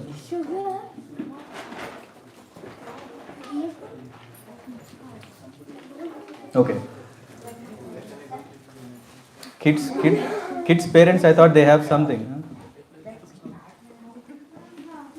Oh, I have it. Huh? Ramji ka prasad. Yeah. I have too much sugar now. Yeah, I take. You can give. Sugar. Okay. You take everything.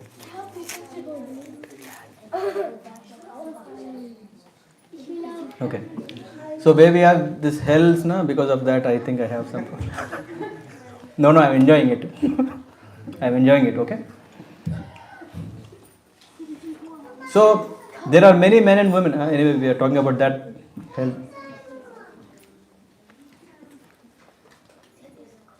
In this life, some people give shelter to animals and birds that come to them for protection in village or forest.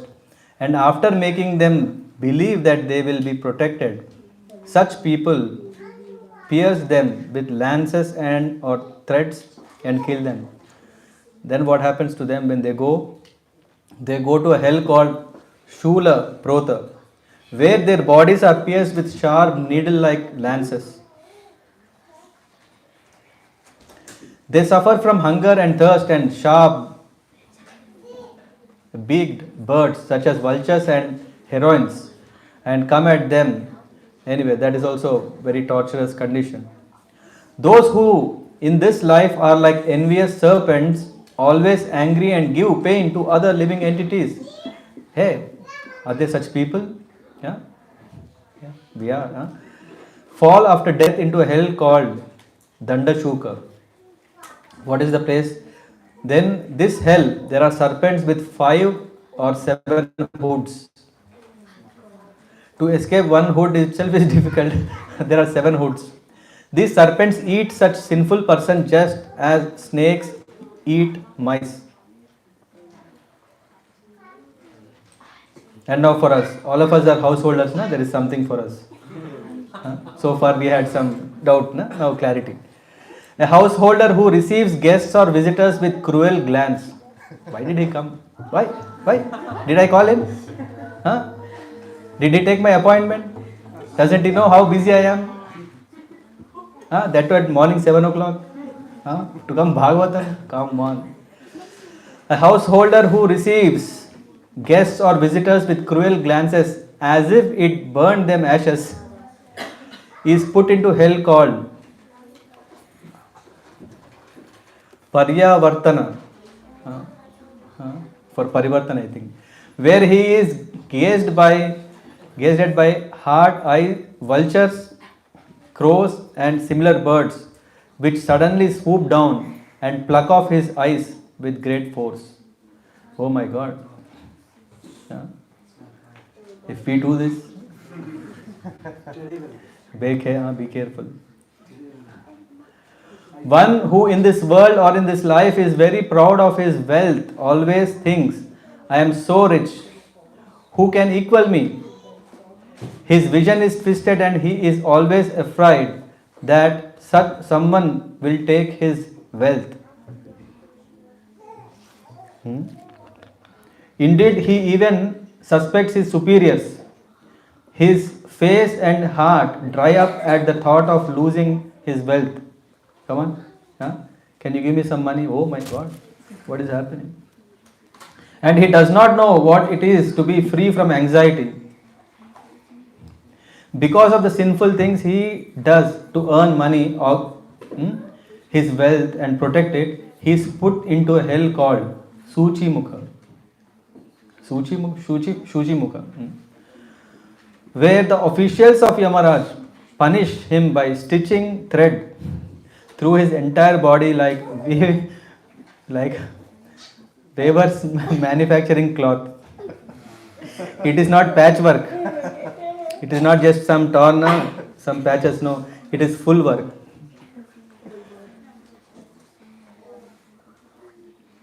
When one possesses more wealth than necessary, he certainly becomes very there is purport. Then comes the next one. My dear King Parikshit, in the province of Yamaraj, there are hundreds and thousands of hellish planets. 28 is types. Yeah, we may think now one hell is full because in Kali Yuga so many will go there. I will be in waiting list. No waiting list. There are hundreds and thousands of hellish planets. The impious people I have mentioned and also those I have not mentioned. So what this is just a glimpse. This is only just a glimpse, okay? Must all enter these various planets according to the degree of their impiety. Those who are pious, however, enter other planetary systems namely the planets of demigods. Nevertheless, both pious and impious are again brought to earth after the result of their pious or impious acts are exhausted. Amazing, right? धुलाई ऐसा है सफेदी. We want that whiteness that no one can guarantee, right? Even Ariel, na? No. Persil, Ariel, all these nothing. Once we get into their hands, na, they do proper cleaning. The cleaning that we never imagine. Huh? By chance, if our skin is damaged, they stitch also. Huh? If it's too dry, they can put us in some nice lakes. If it is too wet, they'll put it nice hot. Then the only thing there we lack is choice. We can't say no, I don't want it. The choice is only here. Whatever choice is there, the choice is here. If you don't use the choice properly, then finish. Nivritti Lakshana Marga Adav Eva Vyakhyatan Etavan Evanda Koshayas. It is said that the Nivritti Marg is something safer, right? Isn't it? Nivritti Marg is better prevention than cure. That cure is also very dangerous cure. If one reads the description of this external form of Lord with great faith, or if one hears about it or explains it to others to propagate the Bhagavat Dharma, then we are saved. How are we saved? If at all that glimpse is something we don't want to see even in our dreams. In the dreams, what should we have? Krishna. How can we have? It's too long, Rishabh Prabhu? Huh? No, you tell me, I can. Special guests are special.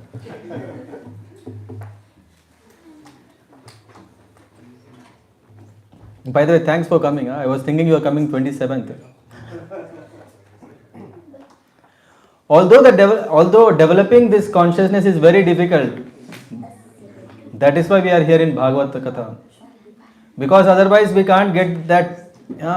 If I am reading Bhagavata my own self, with my own understanding, I can do it maybe 1 day, 2 day, 3 day, some days. No, when all of us come together, we are committing ourselves, hey, let's come again. I'll come tomorrow and come. Why? We want to help each other. Just imagine if no one is there, if only I am talking. No, I want your help.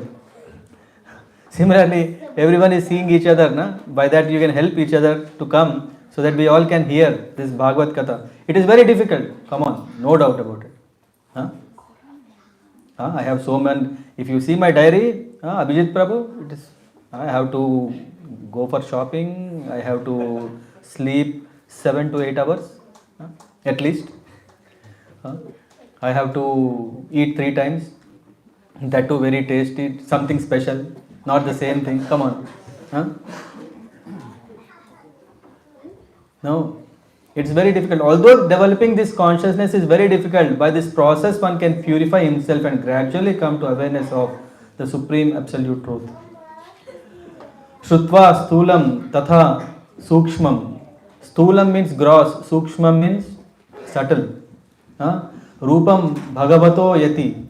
If we can understand, one who is interested in liberation, you can raise your hands in this. You want to know the secret? Even the kids are raising hands. Already for this age, they are already frustrated. One who is interested in liberation, who accepts the path of liberation and is not attracted to path of conditional life, he is called yati. Yati, or a devotee. Such a person should first control his mind by thinking of the Virata Rupa, gigantic form, and then gradually think of spiritual form of Krishna, which is Satchit Ananda Rupa. We may think, hey, universal form is everything. Universal form is making us understand the Lord is so unlimited. But the Lord is also approachable, just like how he approached Yashoda. Thus one's mind is fixed in samadhi. Hey, Gauranga? No, Ram.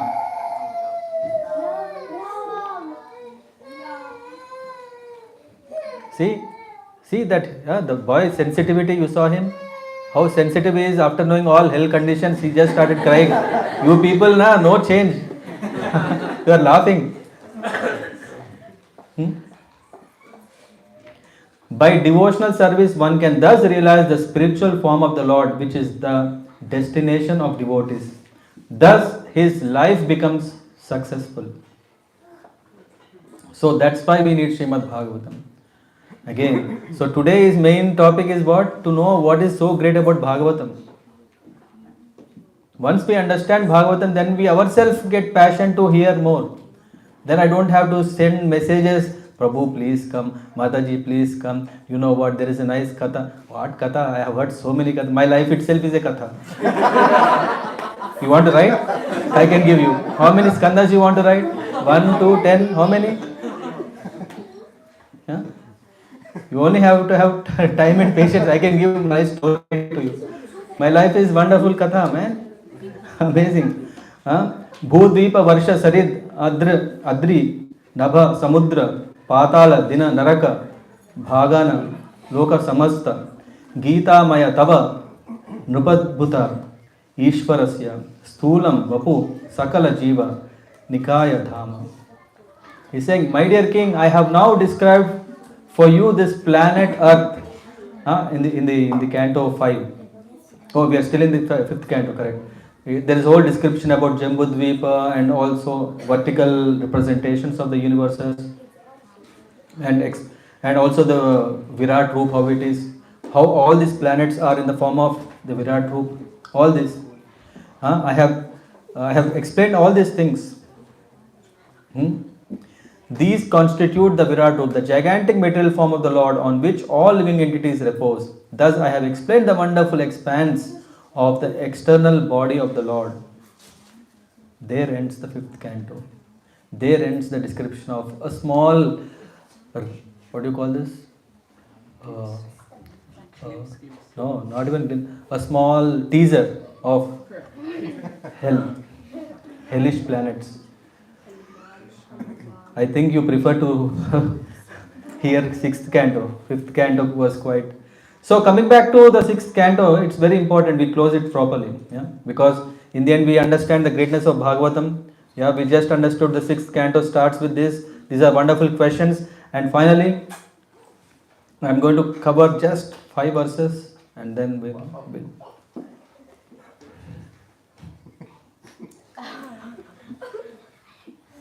After all, you want to know why you have to come tomorrow, right? Otherwise, huh? Is it only this? You want to know properly why you want to come tomorrow. The question is very interesting. Oh, great, fortunate and opulent Sukadeva Goswami, now kindly tell me how human beings, like all the list what we read now, may be saved from having to enter into hellish conditions in which they suffer terrible pains. After all, otherwise you may think why you have described so hellish condition without any hope. You want to have a sleep, right? Huh? No one want to sleep? We can go more description, more detail into file. But we want to peacefully sleep tonight. We need to know if that is possible when we know that there is a solution. Parikshit Maharaj is asking, can you tell me what is the way so that we can have this? Parikshit Maharaj, when he asked, Sukadeva Goswami is enjoying this. He is saying, huh? First of all, after describing, hey, it is a hell. It's not hello. Huh? Wow. It's not that. It is that Prahlad Maharaj, Parikshit Maharaj very compassionately are asking questions for us. And then, what is the answer? All of us know, coming from Indian background, and yeah, we would have read some books. Don't we know the answer? If you commit sin, what will you do? Prayashchitta. Simple. Don't we know this? Is it so simple? How many kinds of prayashchitta are there? How many scriptures, how many books are there? How many books do we want to read to really know? Section 55, 22, clause A. Okay, I committed this. So I have to. How many can we? Sukadeva Goswami is saying, still, the answer is Prayashchitta. Hey, interesting. All of us know it already. Then what to come? What to hear from tomorrow? Just that's why I said 5 verses, not 1 verse. Because after 5th verse, then you will know what is the matter. So Sukadeva Goswami is saying, if before one's next death, now birth means okay, chance is there. Yeah? Maybe I go to Yamaraj and give him nice, what do you call, something, if you give, he will be pleased and he said, okay, go. No. Before the next death, which means this. Whatever impious acts one has performed in this life with his mind, words and body are counteracted through proper atonement, according to the description of Manu Samhita and other Dharma Shastras. One will certainly enter the hellish planets after death and undergo terrible suffering, if one is not careful. This is what Krishna is saying in Bhagavad Gita also. Mam vyabhacharena. If one is not atoning, then he has to suffer.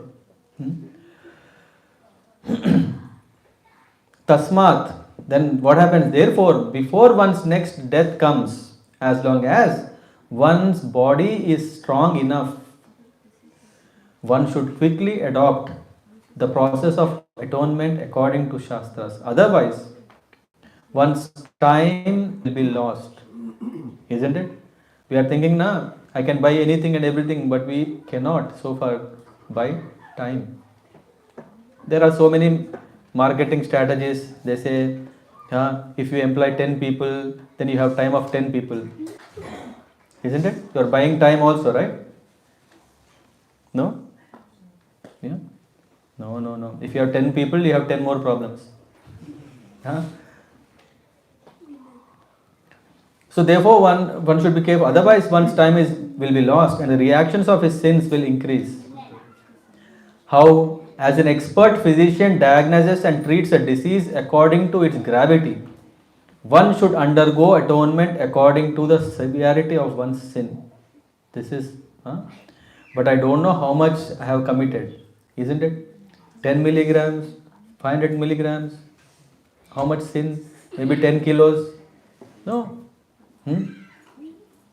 So if we are doing this, then we are just wasting our time. Because first of all, how many of us have read at least once Manu Samhita? At least I read few chapters. After reading those, it's enough.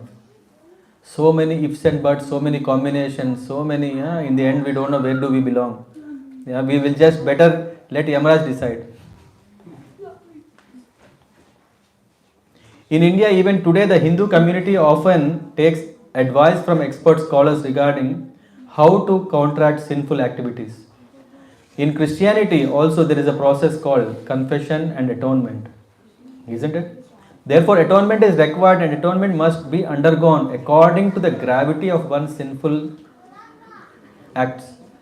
So, this is one easy solution, but the problem is not that. If atonement is so easy, real atonement, not just you pay some money and you think, ho gaya, I am clean now. No. Atonement is not permanent solution and in fact is pointless. This is what Parikshit Maharaj, because Parikshit Maharaj is intelligent, he is saying this. What is Parikshit Maharaj saying?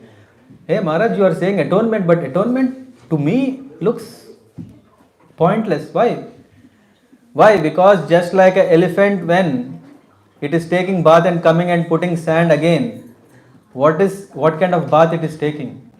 Similarly, a person who is doing prayaschitta but his chitta is not purified, what will he do again? A person who is put in jail for his crime, after that period over, he comes and again commits the same thing. Now he is more careful in doing it.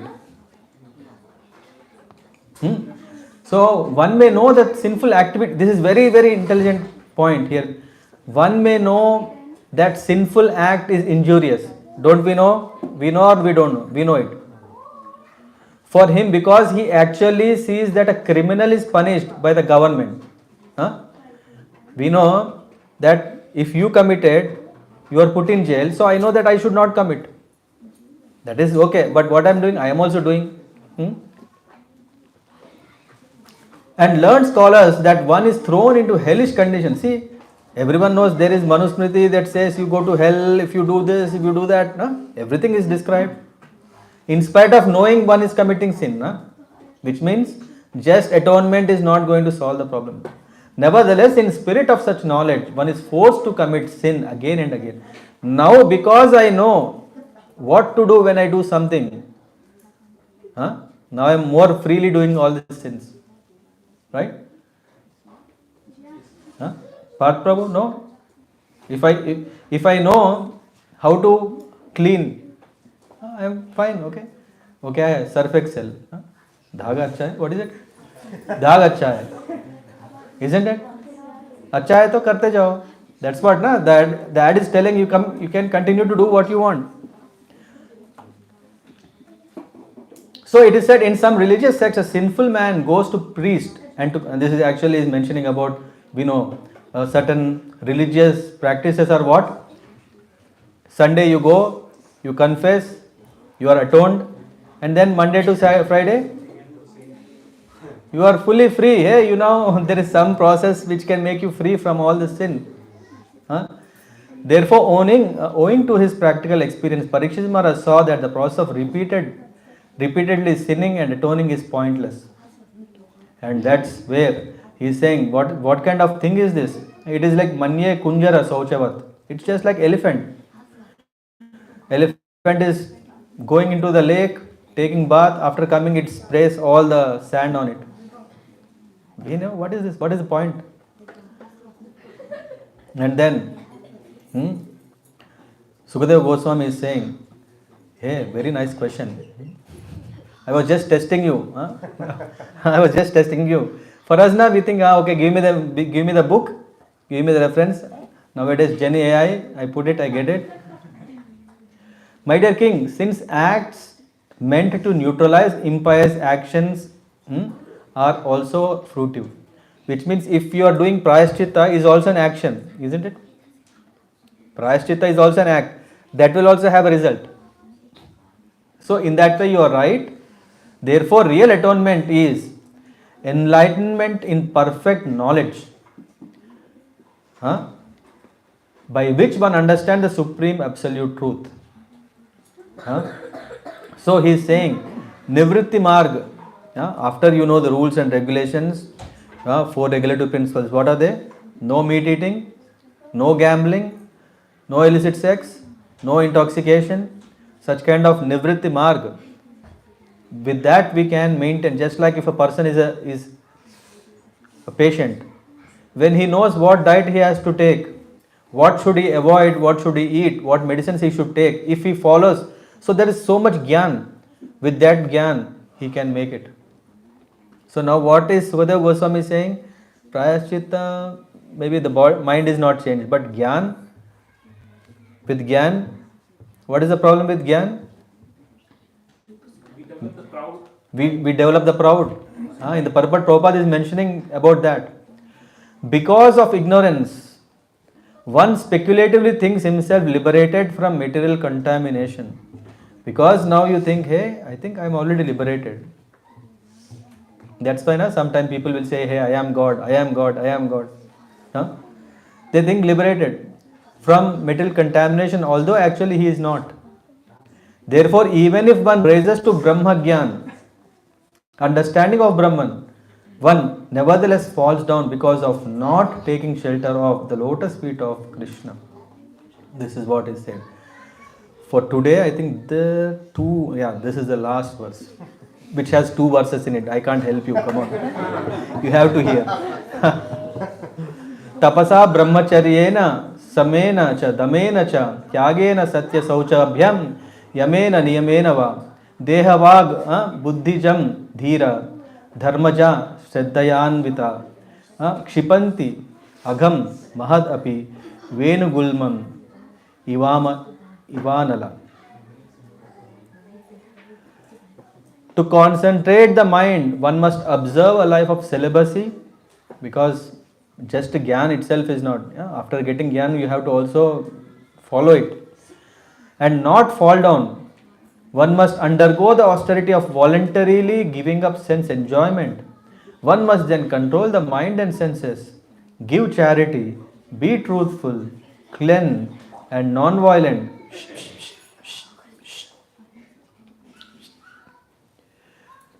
Follow the regulative principles and regularly chant the holy name of the Lord.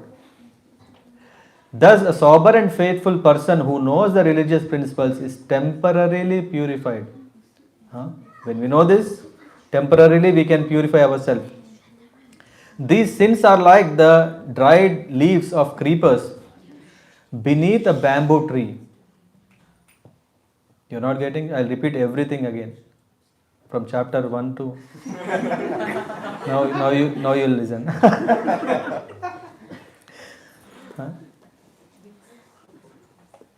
Which may be burned by fire, although their roots remain to grow again at the first opportunity. Isn't it? When the desires are not taken out from root, what will happen? We may try, we can do all the drama, whatever we can, gymnastics, whatever we know, but it will not solve us the problem unless we tackle the root cause. In software world, what do we call? Root cause analysis. Root cause analysis. After some time now, you just let's solve now. We will look into root cause later. So this is what it is said that, and now everyone please repeat. This is wonderful shloka. Actually we can start tomorrow, but to activate for our arati.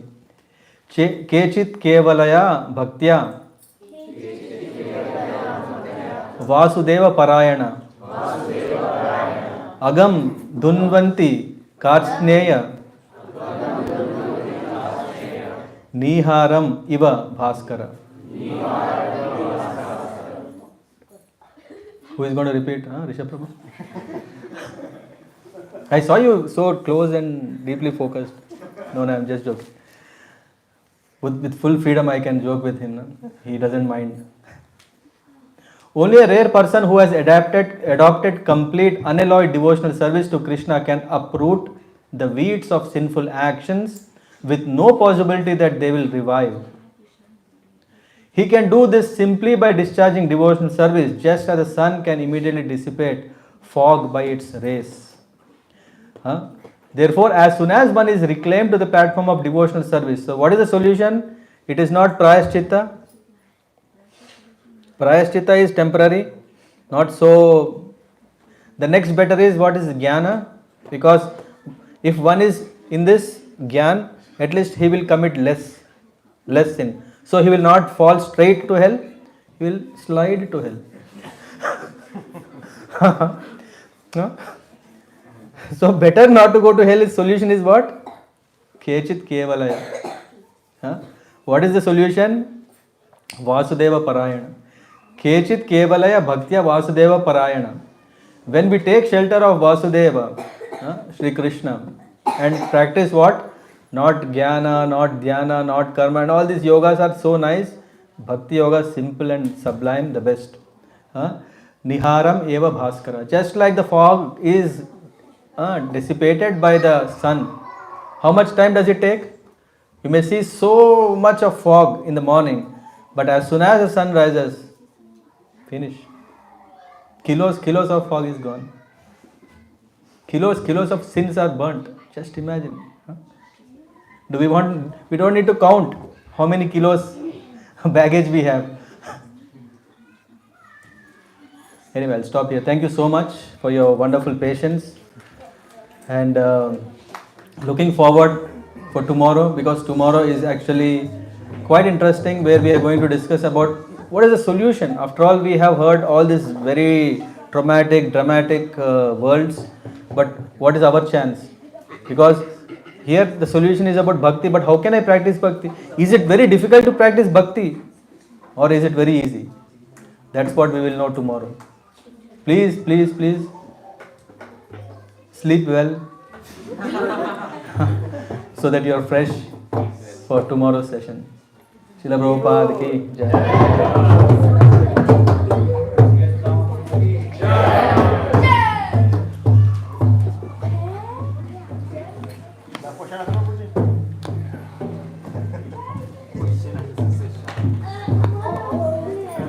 We have two questions if someone has. Rishabh Prabhu has a question. First priority. I saw your hand raised, na? He's like, why not Q&A? Yeah, that's why. That was the first question. Is there a question or? Mic hand on kar. Wireless. You just on the receiver, transmitter. Okay, what is your question? Prabhuji, why? The question is that. How are you?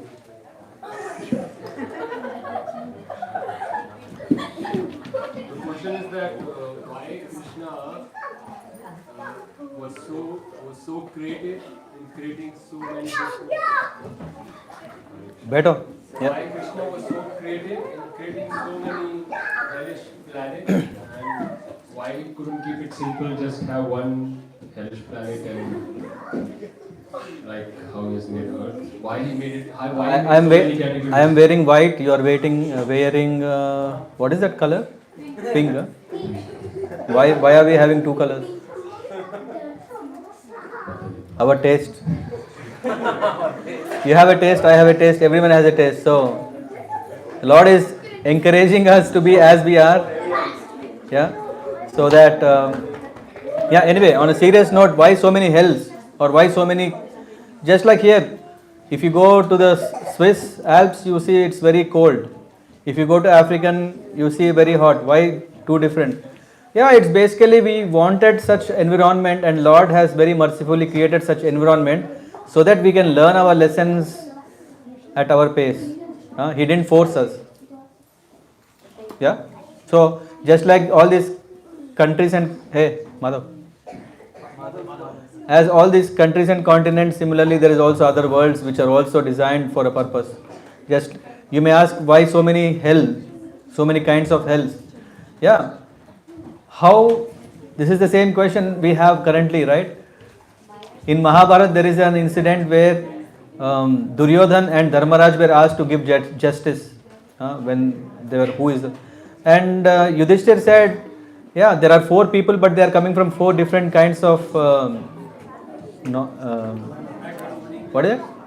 Background. So accordingly, punishment also changes. It's not that the same. Lord is so nice that he doesn't have to confine. Oh, I have budget restrictions. No problem. He can create. I don't know if it answered. And, it did answer, thank you, Ru. And second question was coming in my mind that we as Jiva, it is said that Lord is our Father, the Supreme Father. So, but which kind of Father will create such, like, earth was already enough for me to suffer. What kind of Father will make 28 more deeper hells to Yeah, if we are not responsible here, what is the purpose to be on earth? If you keep committing the same mistake, every Sunday you come to confession, and every Monday to Friday, what is the use? Huh? When you said very compassionate father also expects that the child improves, no? Isn't it? And punishment is a process of purification or rectification. And the problem is not about you, the problem is that the inconvenience you create to his other children. And he takes it very serious. How can he let it go? If I commit disturbance or inconvenience or trouble to others, that is the purpose of this yama and niyama, that is the purpose of the scriptures. But if I am saying, hey, go to hell, then we go to hell. If we say, hey, go to hell with the scriptures will not go to hell, we will go to hell.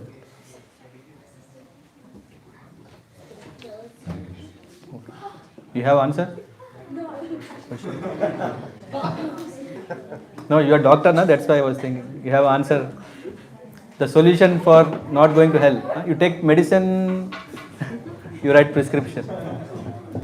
Yes, please. Hare Krishna Prabhuji, thank you for the wonderful lecture. No wonder there is only thunder. It's a thunderful lecture. At least we're scared now.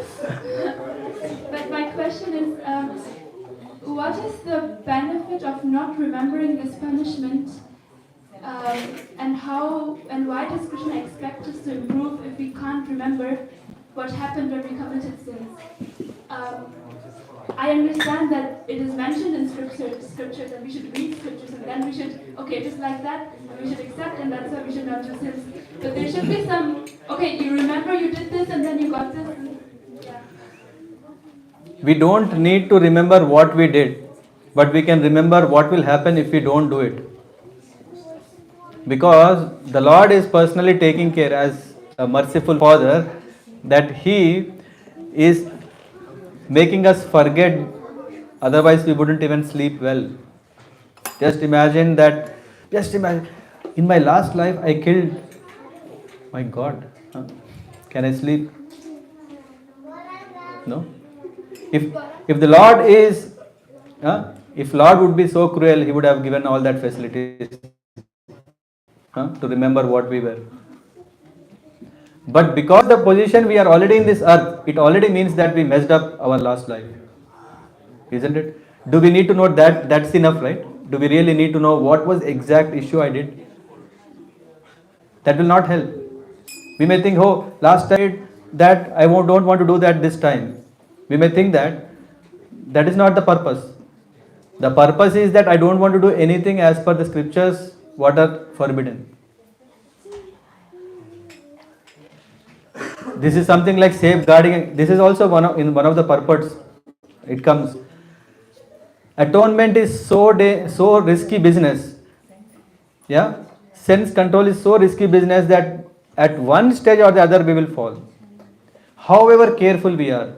That's why even Germany being a very, very strict in giving the driving license, still we have accidents here. Why? No, you don't believe? You believe, no? So instead of knowing what is that which I have violated last time, better to know that, okay, I don't want to violate anything.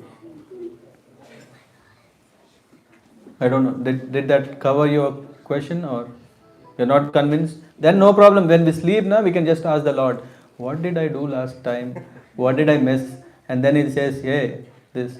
Then you say, hey, anyway, I'm in 21st century. That case will not happen now. That you, that will not solve our problem. That only makes you feel more guilty. But for that, you don't need to know the reason to feel guilty. That's what I want to tell. When we know that we are in this planet, when we are here, when we are suffering, we don't want to know why. We want to know what we should do so that we don't want to get into that business. That is devotional service. That's why I don't want to know the list of all what I have messed up. Rather, I want to know that what I can work out, through which I can go back, so that I use my time and resource properly. I think we will now get into the. Thank you so much for the wonderful answer. Oh my God. We only have thunders today. No wonders. Hare Krishna. Srila Prabhupada ki. We'll close. Are there any announcements? I don't